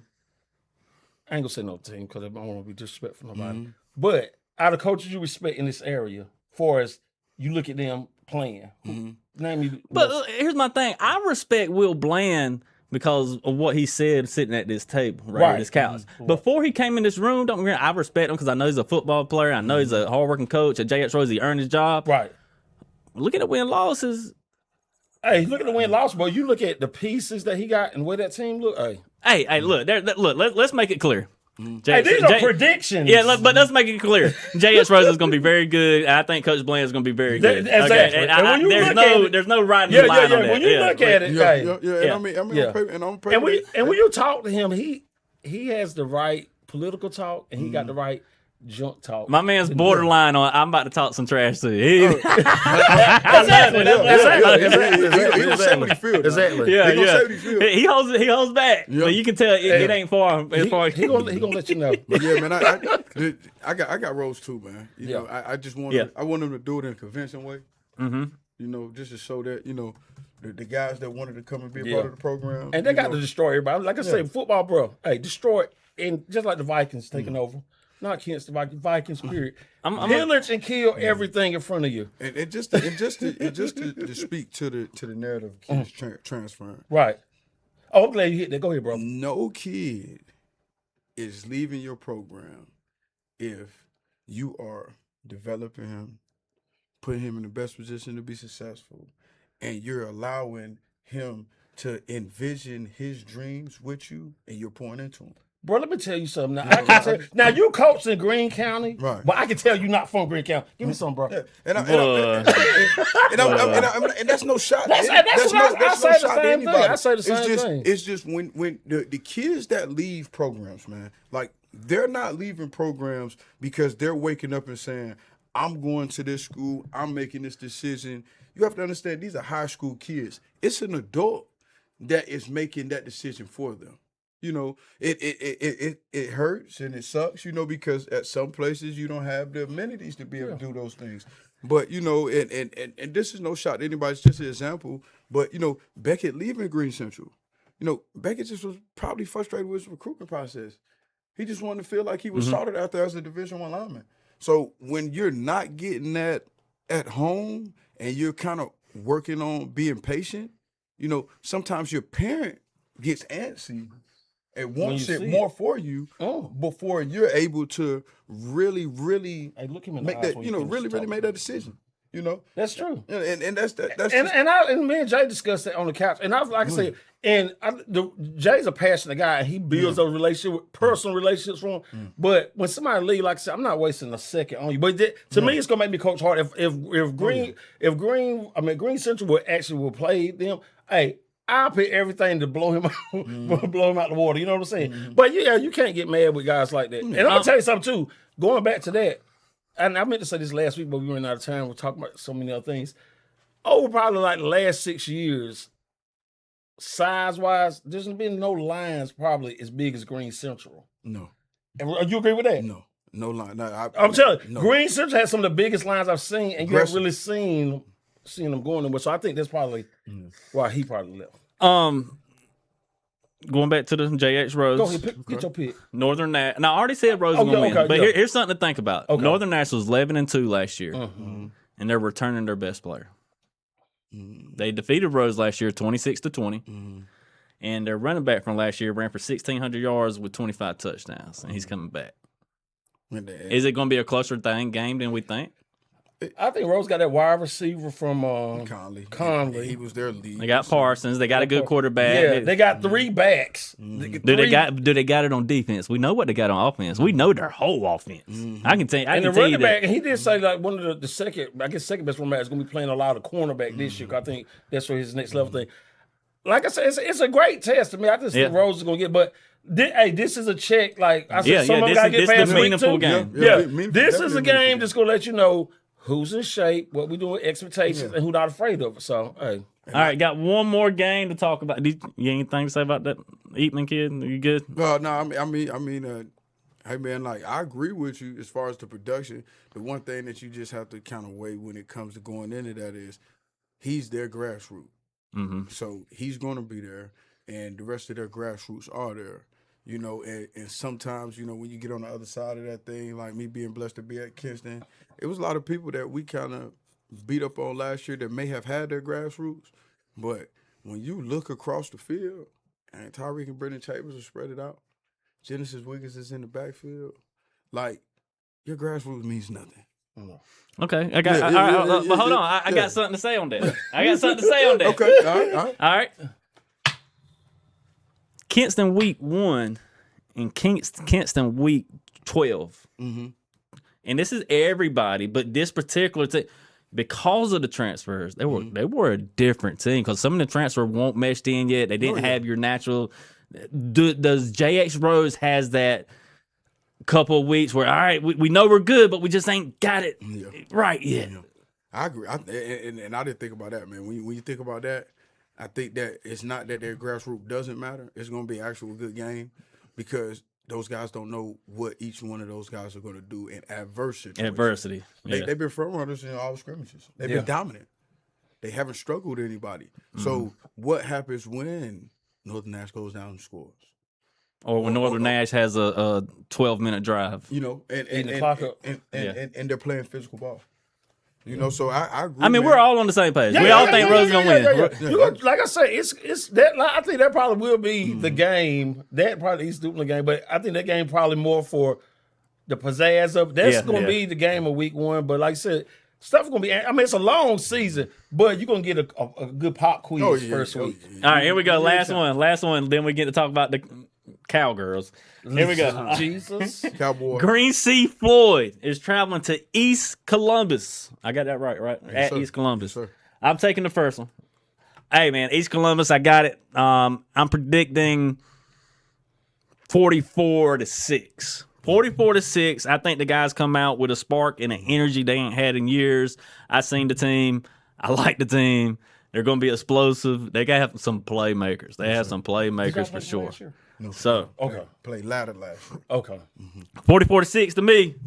Chappelle, you're next. Yeah, I'm going with Coach right here, and I feel like I said, his energy changing the whole mindset of the thing, and people discount the mental part of coaching. He's going to bring that mental toughness to him. He's going to bring that want to fight for each other. So I'm looking for him to have an outstanding debut. I'm not going to say the points thing, but he's going to let them know early that they hired the right man. Yeah, and of course, you know, I wouldn't pick because you guys you can see what I believe in, you know. But one of the things I appreciate, you know, that support. But one of the biggest things that we talk about as a program is nameless, faceless. Get the job done. I'm with you. But a man was on this couch last week, and he said a quote I really friggin' like. And I don't know the quote, but he said a quote I really friggin' like. He said, I ain't going to never pick against my guys. What do you think I'm going to say? What do you think I'm going to say? Oh, yeah, I don't know if we can pull this one out. No, it's East Columbus by 40, baby. Yeah. I'll say it for him. And like I say, respect. Anybody who's seen y'all in the past, you're going to see a team you never seen before. And that's even like the guys that's 2A in y'all conference. They're going to see a total different team. All the old film is out the window. Everything is out the window from what you've known before. So, like I said, you're the right guy for the job. Yes, sir. All right, I'll let y'all Cowboys do some talking. What y'all got? Dallas this year. What's the season going to be like? They've made some good transactions. Just picked up Von Miller, which I think he's mid as dirt. I've had him last year. Last year they didn't say he was mid when he was with the Commanders. Oh, absolutely did. And he didn't do nothing. Sacks. He had 9 sacks. That was in week 16 when we were 2-36. Anyway, like I said, when he first got the job over there, Commanders they tried to take everything for Dallas. They won't nail down with him. So we ain't gonna listen to Mr. Scott. No. But I think this is the year, and I don't know if Jared feel like he's walking on his last days on earth. But it seems like this is the first year I can say he pretty much made all the correct moves. That defense looks good. And the thing I like about the new defense coordinator that Dallas has had in about 20-some years, he's a teacher. Yeah. You see him out there, Dallas is moving correct. They're moving with discipline. The safety they got from Ohio State, certified dog. Like I said, Miller, they're just going to load Miller up for a third down and just rush whatever. Now, and I'm not counting nobody's not there, but they say they're making moves. Now, if they get the defense in from the Raiders, it's over. It's over for them. But like I said, the offense, second to none this year. The offense is high power. There he goes. The battery's still working. Hey, one question. Go ahead. And you got to answer it. Can't give me nothing else. Nothing else. Who's your quarterback? Dak Prescott. Do we end the show now or what? No, bro. We got second to what? Second to who? Come on, Dak ain't what? Dak ain't won nothing Compared to what? compared to winners. The thing is, Yeah, bruh, let's talk about the Commanders ain't won. Yeah, that has nothing Bro, to do let's with talk my about. point. Okay. We're That's talking nothing to do with my about the point. But the offense. stats. The only thing that's really, Don't forget the really, the stats. only thing they put numbers up. The only thing that's really kept them from making any kind of thing is a crappy butt defense. And like I said, the cornerbacks, they got great cornerbacks. They got the safeties. They got the inside. We got The everything. inside rush. Dak ain't bro. winning games, baby. Dak's not winning games. But Hey, this might be a situation like his rookie year. He don't have the game not depending on his arm. Yes, it is. But no, yes, but it is. It's 100. It's No. no. Hold on. I'm sorry, Thor. I'm gonna let you talk. One thing. The NFL is made off your quarterback. It's If made you off your do, quarterback. especially when you got George Pickens and CeeDee Lamb, Yeah. he has to play. He has to do good. My bad. yeah, and I mean, theoretically, you looking at the infrastructure of our team. Right. Talk to him. You're gonna say that he's supposed to, and quite frankly, if he does or he doesn't win off of his arm, it won't matter. Not one Cowboy fan in the nation, as long as we win. But I know a guy that won 2 Super Bowls, okay, and he didn't win it on his own. You talking about Trent Dilfer?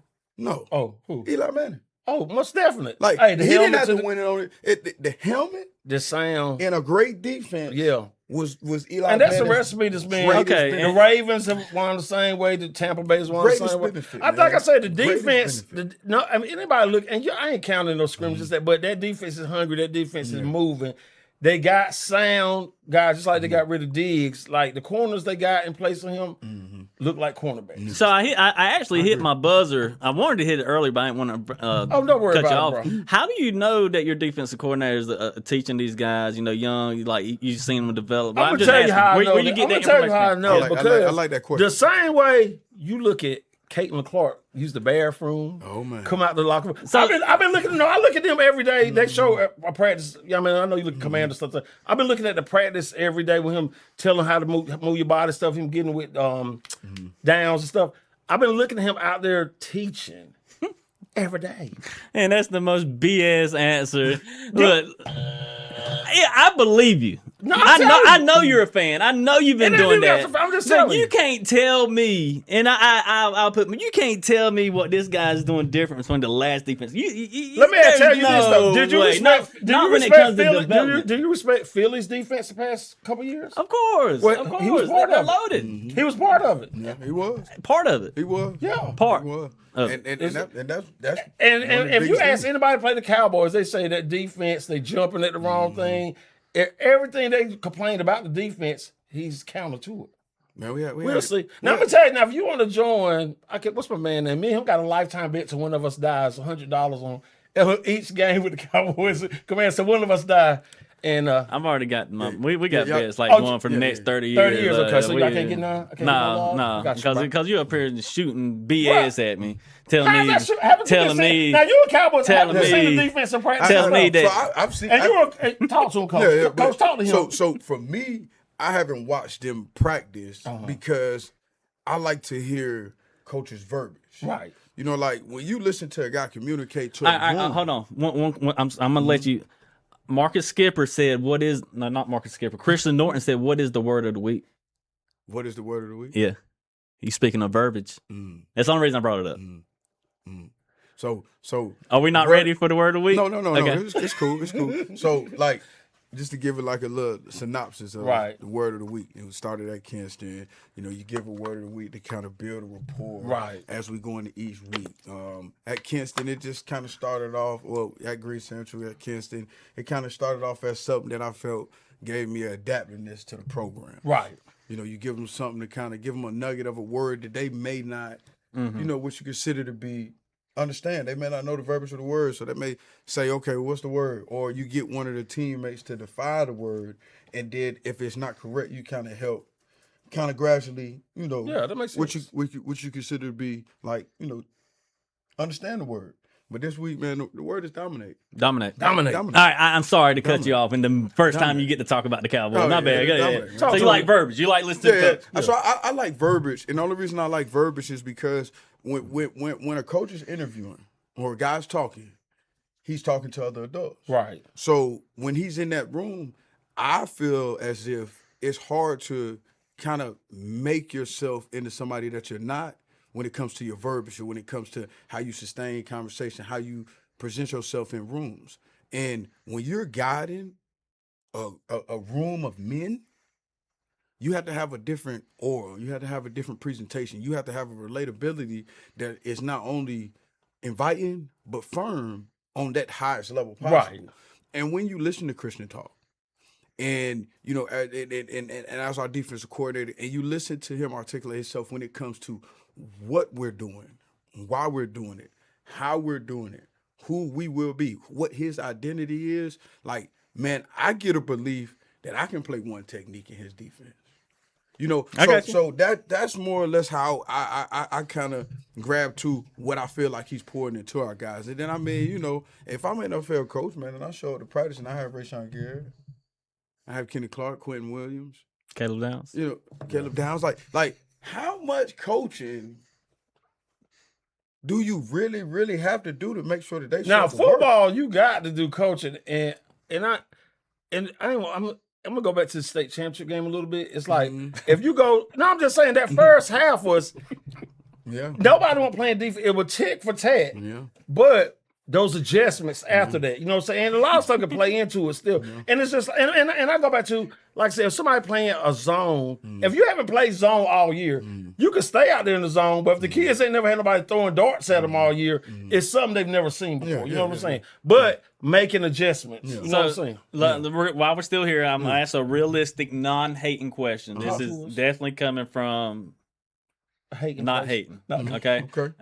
You know where I'm coming from. Yeah. My heart is hating every time I talk about the Cowboys. But anyway, so what is a success?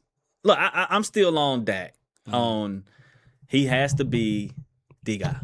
Yeah. And it's just my opinion. The Cowboys do not win on anything else besides the back of Dak. That's just my opinion. Yeah. What is a successful year for Dak? NFC Championship. At the very least. So I had to move the mic closer. NFL NFC Championship at the appearance or NFL Championship? You got to win that game. You got to win it. Yeah, you got to win. And I'm so it's Super Bowl buzz. And I'm gonna tell you, like, it's an at least appearance get at there. the very I'm gonna least. tell you, Dak's first year when he had a legit tight end to bail him out, because he throw some of the, and I'm a Cowboys fan, Yeah. he would throw some of the stupidest interceptions. And it was when you need that safe guy to throw the ball to, is where he makes most of those boneheaded, stupid. His rookie year, what was it? I can't remember the tight end, but Witten. Jason Witten. Witten would bail Hall of him Famer. out. Hall of Fame bail him out every time. He didn't throw interceptions like that. When he's just sitting there looking at something. But I think with the defense better, if you can put 30 points on the board, you should win more games than you lose. If you got a halfway decent defense. That defense don't got to be top 4 in the league. They just got to be, if they top 15, Dallas can win. Man, we just couldn't stop the run. You still didn't give me. You said so averaging 30 points is a success for you. That's what you're saying. No, he just he can't just make stupid plays at the wrong time. But I feel like with this team, with a better defense, he won't be put in position every week to make that one critical thing. And every quarterback throws interceptions. Like I said, he just shoot himself in the foot at the stupidest times. But if you a good coach, you're gonna cut down a lot of that stuff. Or like I said, if your defense is shutting them out, you've been up 20-something points. I don't know, man. I believe the defense is, I mean, we all have our opinions. Yeah, the defense is solid. I really believe that. Yeah. But I just don't think when you're at year 10 with, and I could be wrong with this, but I'm close. When you're on year 10 on a quarterback, and he is the highest paid quarterback in the league, or was at one time within the last 2 years, you don't play it safe with your quarterback. Think about, You don't get in crunch time and be like, man, we don't know if he's gonna make the no, right play. He's still gonna throw the ball. I'm gonna give you a great example. This is $300 million. Peyton Manning with the Broncos. Yeah. He was nothing. He was a shell. The good running game, a solid defense, and he had to be Peyton like 1 or 2 plays a game. You know what I'm saying? So the more talent you put around somebody, the least chances they got to take. And now you got some quarterbacks, and some quarterbacks can sling you. It's the same thing with my man Allen at Buffalo. Yeah. Some quarterbacks can sling you what you got, but you're not going to see no quarterback there. But my Except maybe thing Pat is, Mahomes. you got $240 million quarterback You can't go by money in the No, NFL no more. yes, you can. No, you can't. All right, let me explain. NFL is a business. It is. It's not even a sport. If you look it up, it is a business. Okay. So Okay, every hold team's on. got millionaires. Yes, listen. And I got a comment coming from hate. I'm fine with it. I'm fine with it. Go ahead. I'm fine with it. Go ahead. George Pickens, highest paid receiver right Right. now, one of them. CD Lamb, the man. Right. I love both of them. Right, Don't get me right, wrong. right. And Best you one, got two these we can get. guys with that quarterback with that contract. No, they have to throw the ball. He has to throw. There is no dumbing this down. But it's just like Deshaun Watson. He got to be the starter then. If you're going by that, by money. No. The thing is, I'm telling you, the thing with the Cowboys, and the reason why we Deshaun Watson? The reason why if you just going by the money, Deshaun the money. Watson ain't played in 10 years, and Bro, we're he's talking still about the highest Dak. paid We're talking about quarterback. Dak, who's been a starting quarterback for 10 years. Bro, Dak, like I said, Terrible comparison. Dak, you got to play a defense. Dak is not going to go out there and win every week with his hand on. He's going to have good stats in here, but he's going to make that bonehead play in the tight game. If you got a better defense, a solid running game, you lower the chances that happen. I mean, I just look at it like this. He's definitely the highest paid guy on the roster. And the money is allocated, the money is allocated, for him, man. But in all honesty, it is an organization that leans on their quarterbacks, and they usually hurt them. And they play in our division. And running back by committee, respectfully. you know what I'm a lot saying? of people You do. must see, A lot of think about people it do. like this. You got to go back to Jimmy Johnson. The last time Dallas had a solid defense that was coached up. Oh, yeah. You know what I'm saying? So how many years is that? So, decades. of course, he got to go out there and throw. How many quarterbacks have won a Super Bowl with a crappy defense but a strong arm quarterback? Because, I mean, Name look, them. every Well, you can name a great defense, not cut you off, a great defense with a mediocre quarterback. yeah. And I think I've seen more quarterback quarterback driven teams than I've seen defensive driven teams. Championships. yeah, I mean, If you do you consider the Ravens with Joe Flacco to be a defensive led team or a quarterback led? Defense. and I'm gonna tell you, it's only one. But he quarter- was the high. I mean, there's some teams that's like that. It's only one. You talking about the Brad? high- I mean, I'm sorry. Go Joe, ahead. but Joe. at that time, Joe Flacco was the highest paid individual on that roster.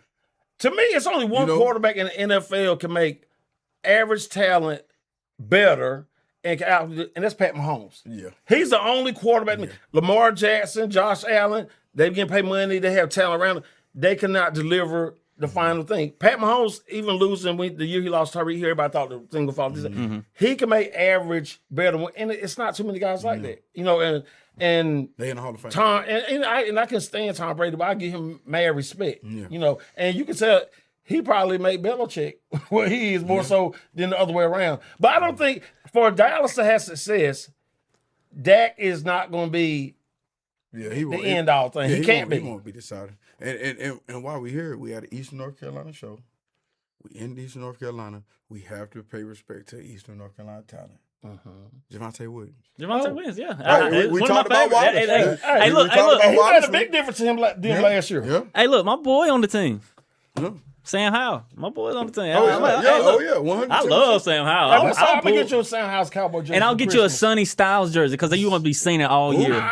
He's going to be Ooh. smashing. Ooh. Smashing. And he is tough. Hey, I ain't gonna lie. Yeah, Hey, he's coming. Because He's I coming. really feel like that's where we were going. He's a monster. He's I a feel like monster. that's where we were going. He's a feel like monster. that's And I where thought we were going Caleb. Yeah. I really did. I really did. I thought that's. But where yeah, I we were think, like I said, less sometimes is best. Sometimes. So I And think less we that. came to the conclusion that I think the pressure is on Dak, and y'all guys think the pressure is more on the defense. Is that fair to say? Yeah. No shots at nobody. You know what I'm saying?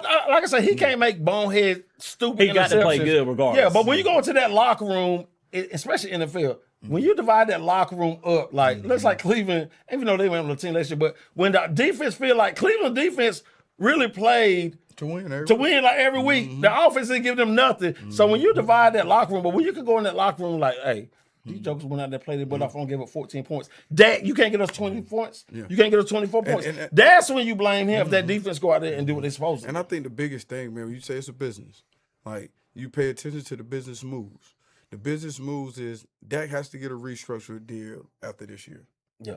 for it to sustain. Oh, yeah. And a lot of times, that's even more pressure. Yeah, and a lot of times when you the player, it's you being there at the right time to collect the bargain and the money went up and stuff.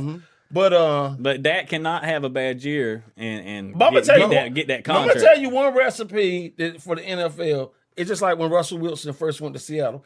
If you got a dominant defense, a solid running game, you can win with a so-so quarterback. Yeah.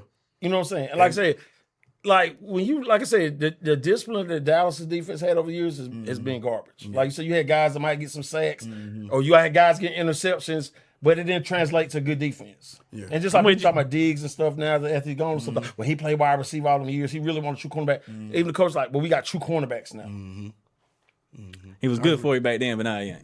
I mean, he got a lot of interceptions. But hey, I'm telling you, the kid from East Carolina, like I said, I've been looking. I heard he's been doing good. Yeah. I've been looking at him every day. Like they look good. But like I said, it got to translate to the regular season. Hey, did Anthony Smith go there? Yes. Is he doing anything preseason? I mean, I haven't seen him play much. I know he caught one pass, but I just don't know.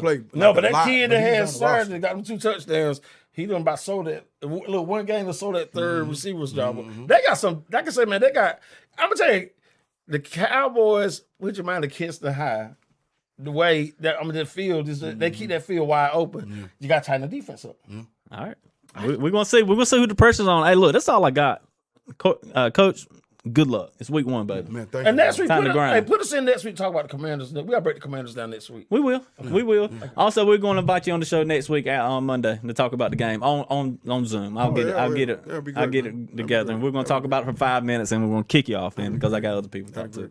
But super proud of you. Thank you. Most definitely. It takes balls to come and sit beside that man beside you over there because he's going to break. Man, great guy. And one thing I want to say to you, man, like you don't have to go and show anybody like you was a man for the job because you are a leader. Yes, sir. And I'm gonna tell you, like, and I say, true leaders, it's hard to be subservient and it's hard to be content. And I'll commend anybody, whatever profession you are, don't get stagnated and want to. But like I said, you can't be disrupted to where you're at. But when you know better is for you, hey, it's out there. Like I said, you're gonna go be successful there. And hopefully, hey, I'm not even saying I hope you be successful there for a long time. Yeah, man. You know what I'm saying? And that's the thing. Like I said, just prove your worth.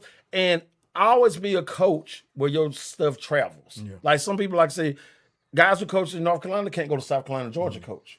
Oh, yeah. And that's because they may not know how to coach defense. They make it just different stuff. So always be comfortable with you a coach to know your style and your methods travel. All right, that's all we got. That is the first 2-hour episodes of Trey Scott Sports Show. This is 2 hours. This is Trey Scott, and we got to give a big shout out to our sponsors: Tiebreaker, Caroline Medical, show sponsor Bojangles, all of our segment sponsors. Coach, do you got anything else? Man, I actually do, man. I wanna speak to both of you guys, and I want to tell you guys how appreciative I am of your authenticness. Appreciate you. You know, a lot of times, man, it may get misconstrued of your opinions, or it may get misconstrued of the understanding of where you're coming from with what you're communicating, man. But to be in Eastern North Carolina at the time that I've been in Eastern North Carolina, and to now be outside of Eastern North Carolina and just see how special this show is, how special Neuse News is, how special you guys are for taking the time to invest in this. Appreciate man. that. You know, that goes without, being said, but it needs to be appreciated, man. Appreciate you know what I'm saying? brother. Because at the end of the day, man, it's all for these kids. That's right. And at the end of the day, man, it's really special what you do. Thank you. It's really special how you do it. And man, we sit up here, we crack jokes, we'll have a good time, and Cook put you on that locker, but it's all for great content. Right. For a great area. Appreciate you, bro. And I just want to make sure that you guys get your flowers. Thank you. A lot of times people don't tell about that. And sometimes, man, that's all it takes. And I appreciate that. And I told Trey on the phone last week, I'm like, and like I said, I'm 57. Like, this show has something that I've really never seen. And like I say, talking to coaches like you, I think people who know you don't really know you till you come on the show. Like, when you really open up. And it's a great forum for people to come open up, for kids to open up and stuff. And like I say, it's a real show. Like I say, hate come with everything. What you call, but like I said, we're gonna stay true to He just the recipe. He's a visionary, man. Yeah, most definitely is. That's his gift. He is. Changing the world, baby. One game at a time. Here we go. This is Trey Scott Sports Show, episode 13, with East Columbus head coach Vinston Thorpe and my guy, Chaparral Pitt. Hey, we'll see you guys next week for week 14. We're going to have a lot of updates on week 1. Oh, yes.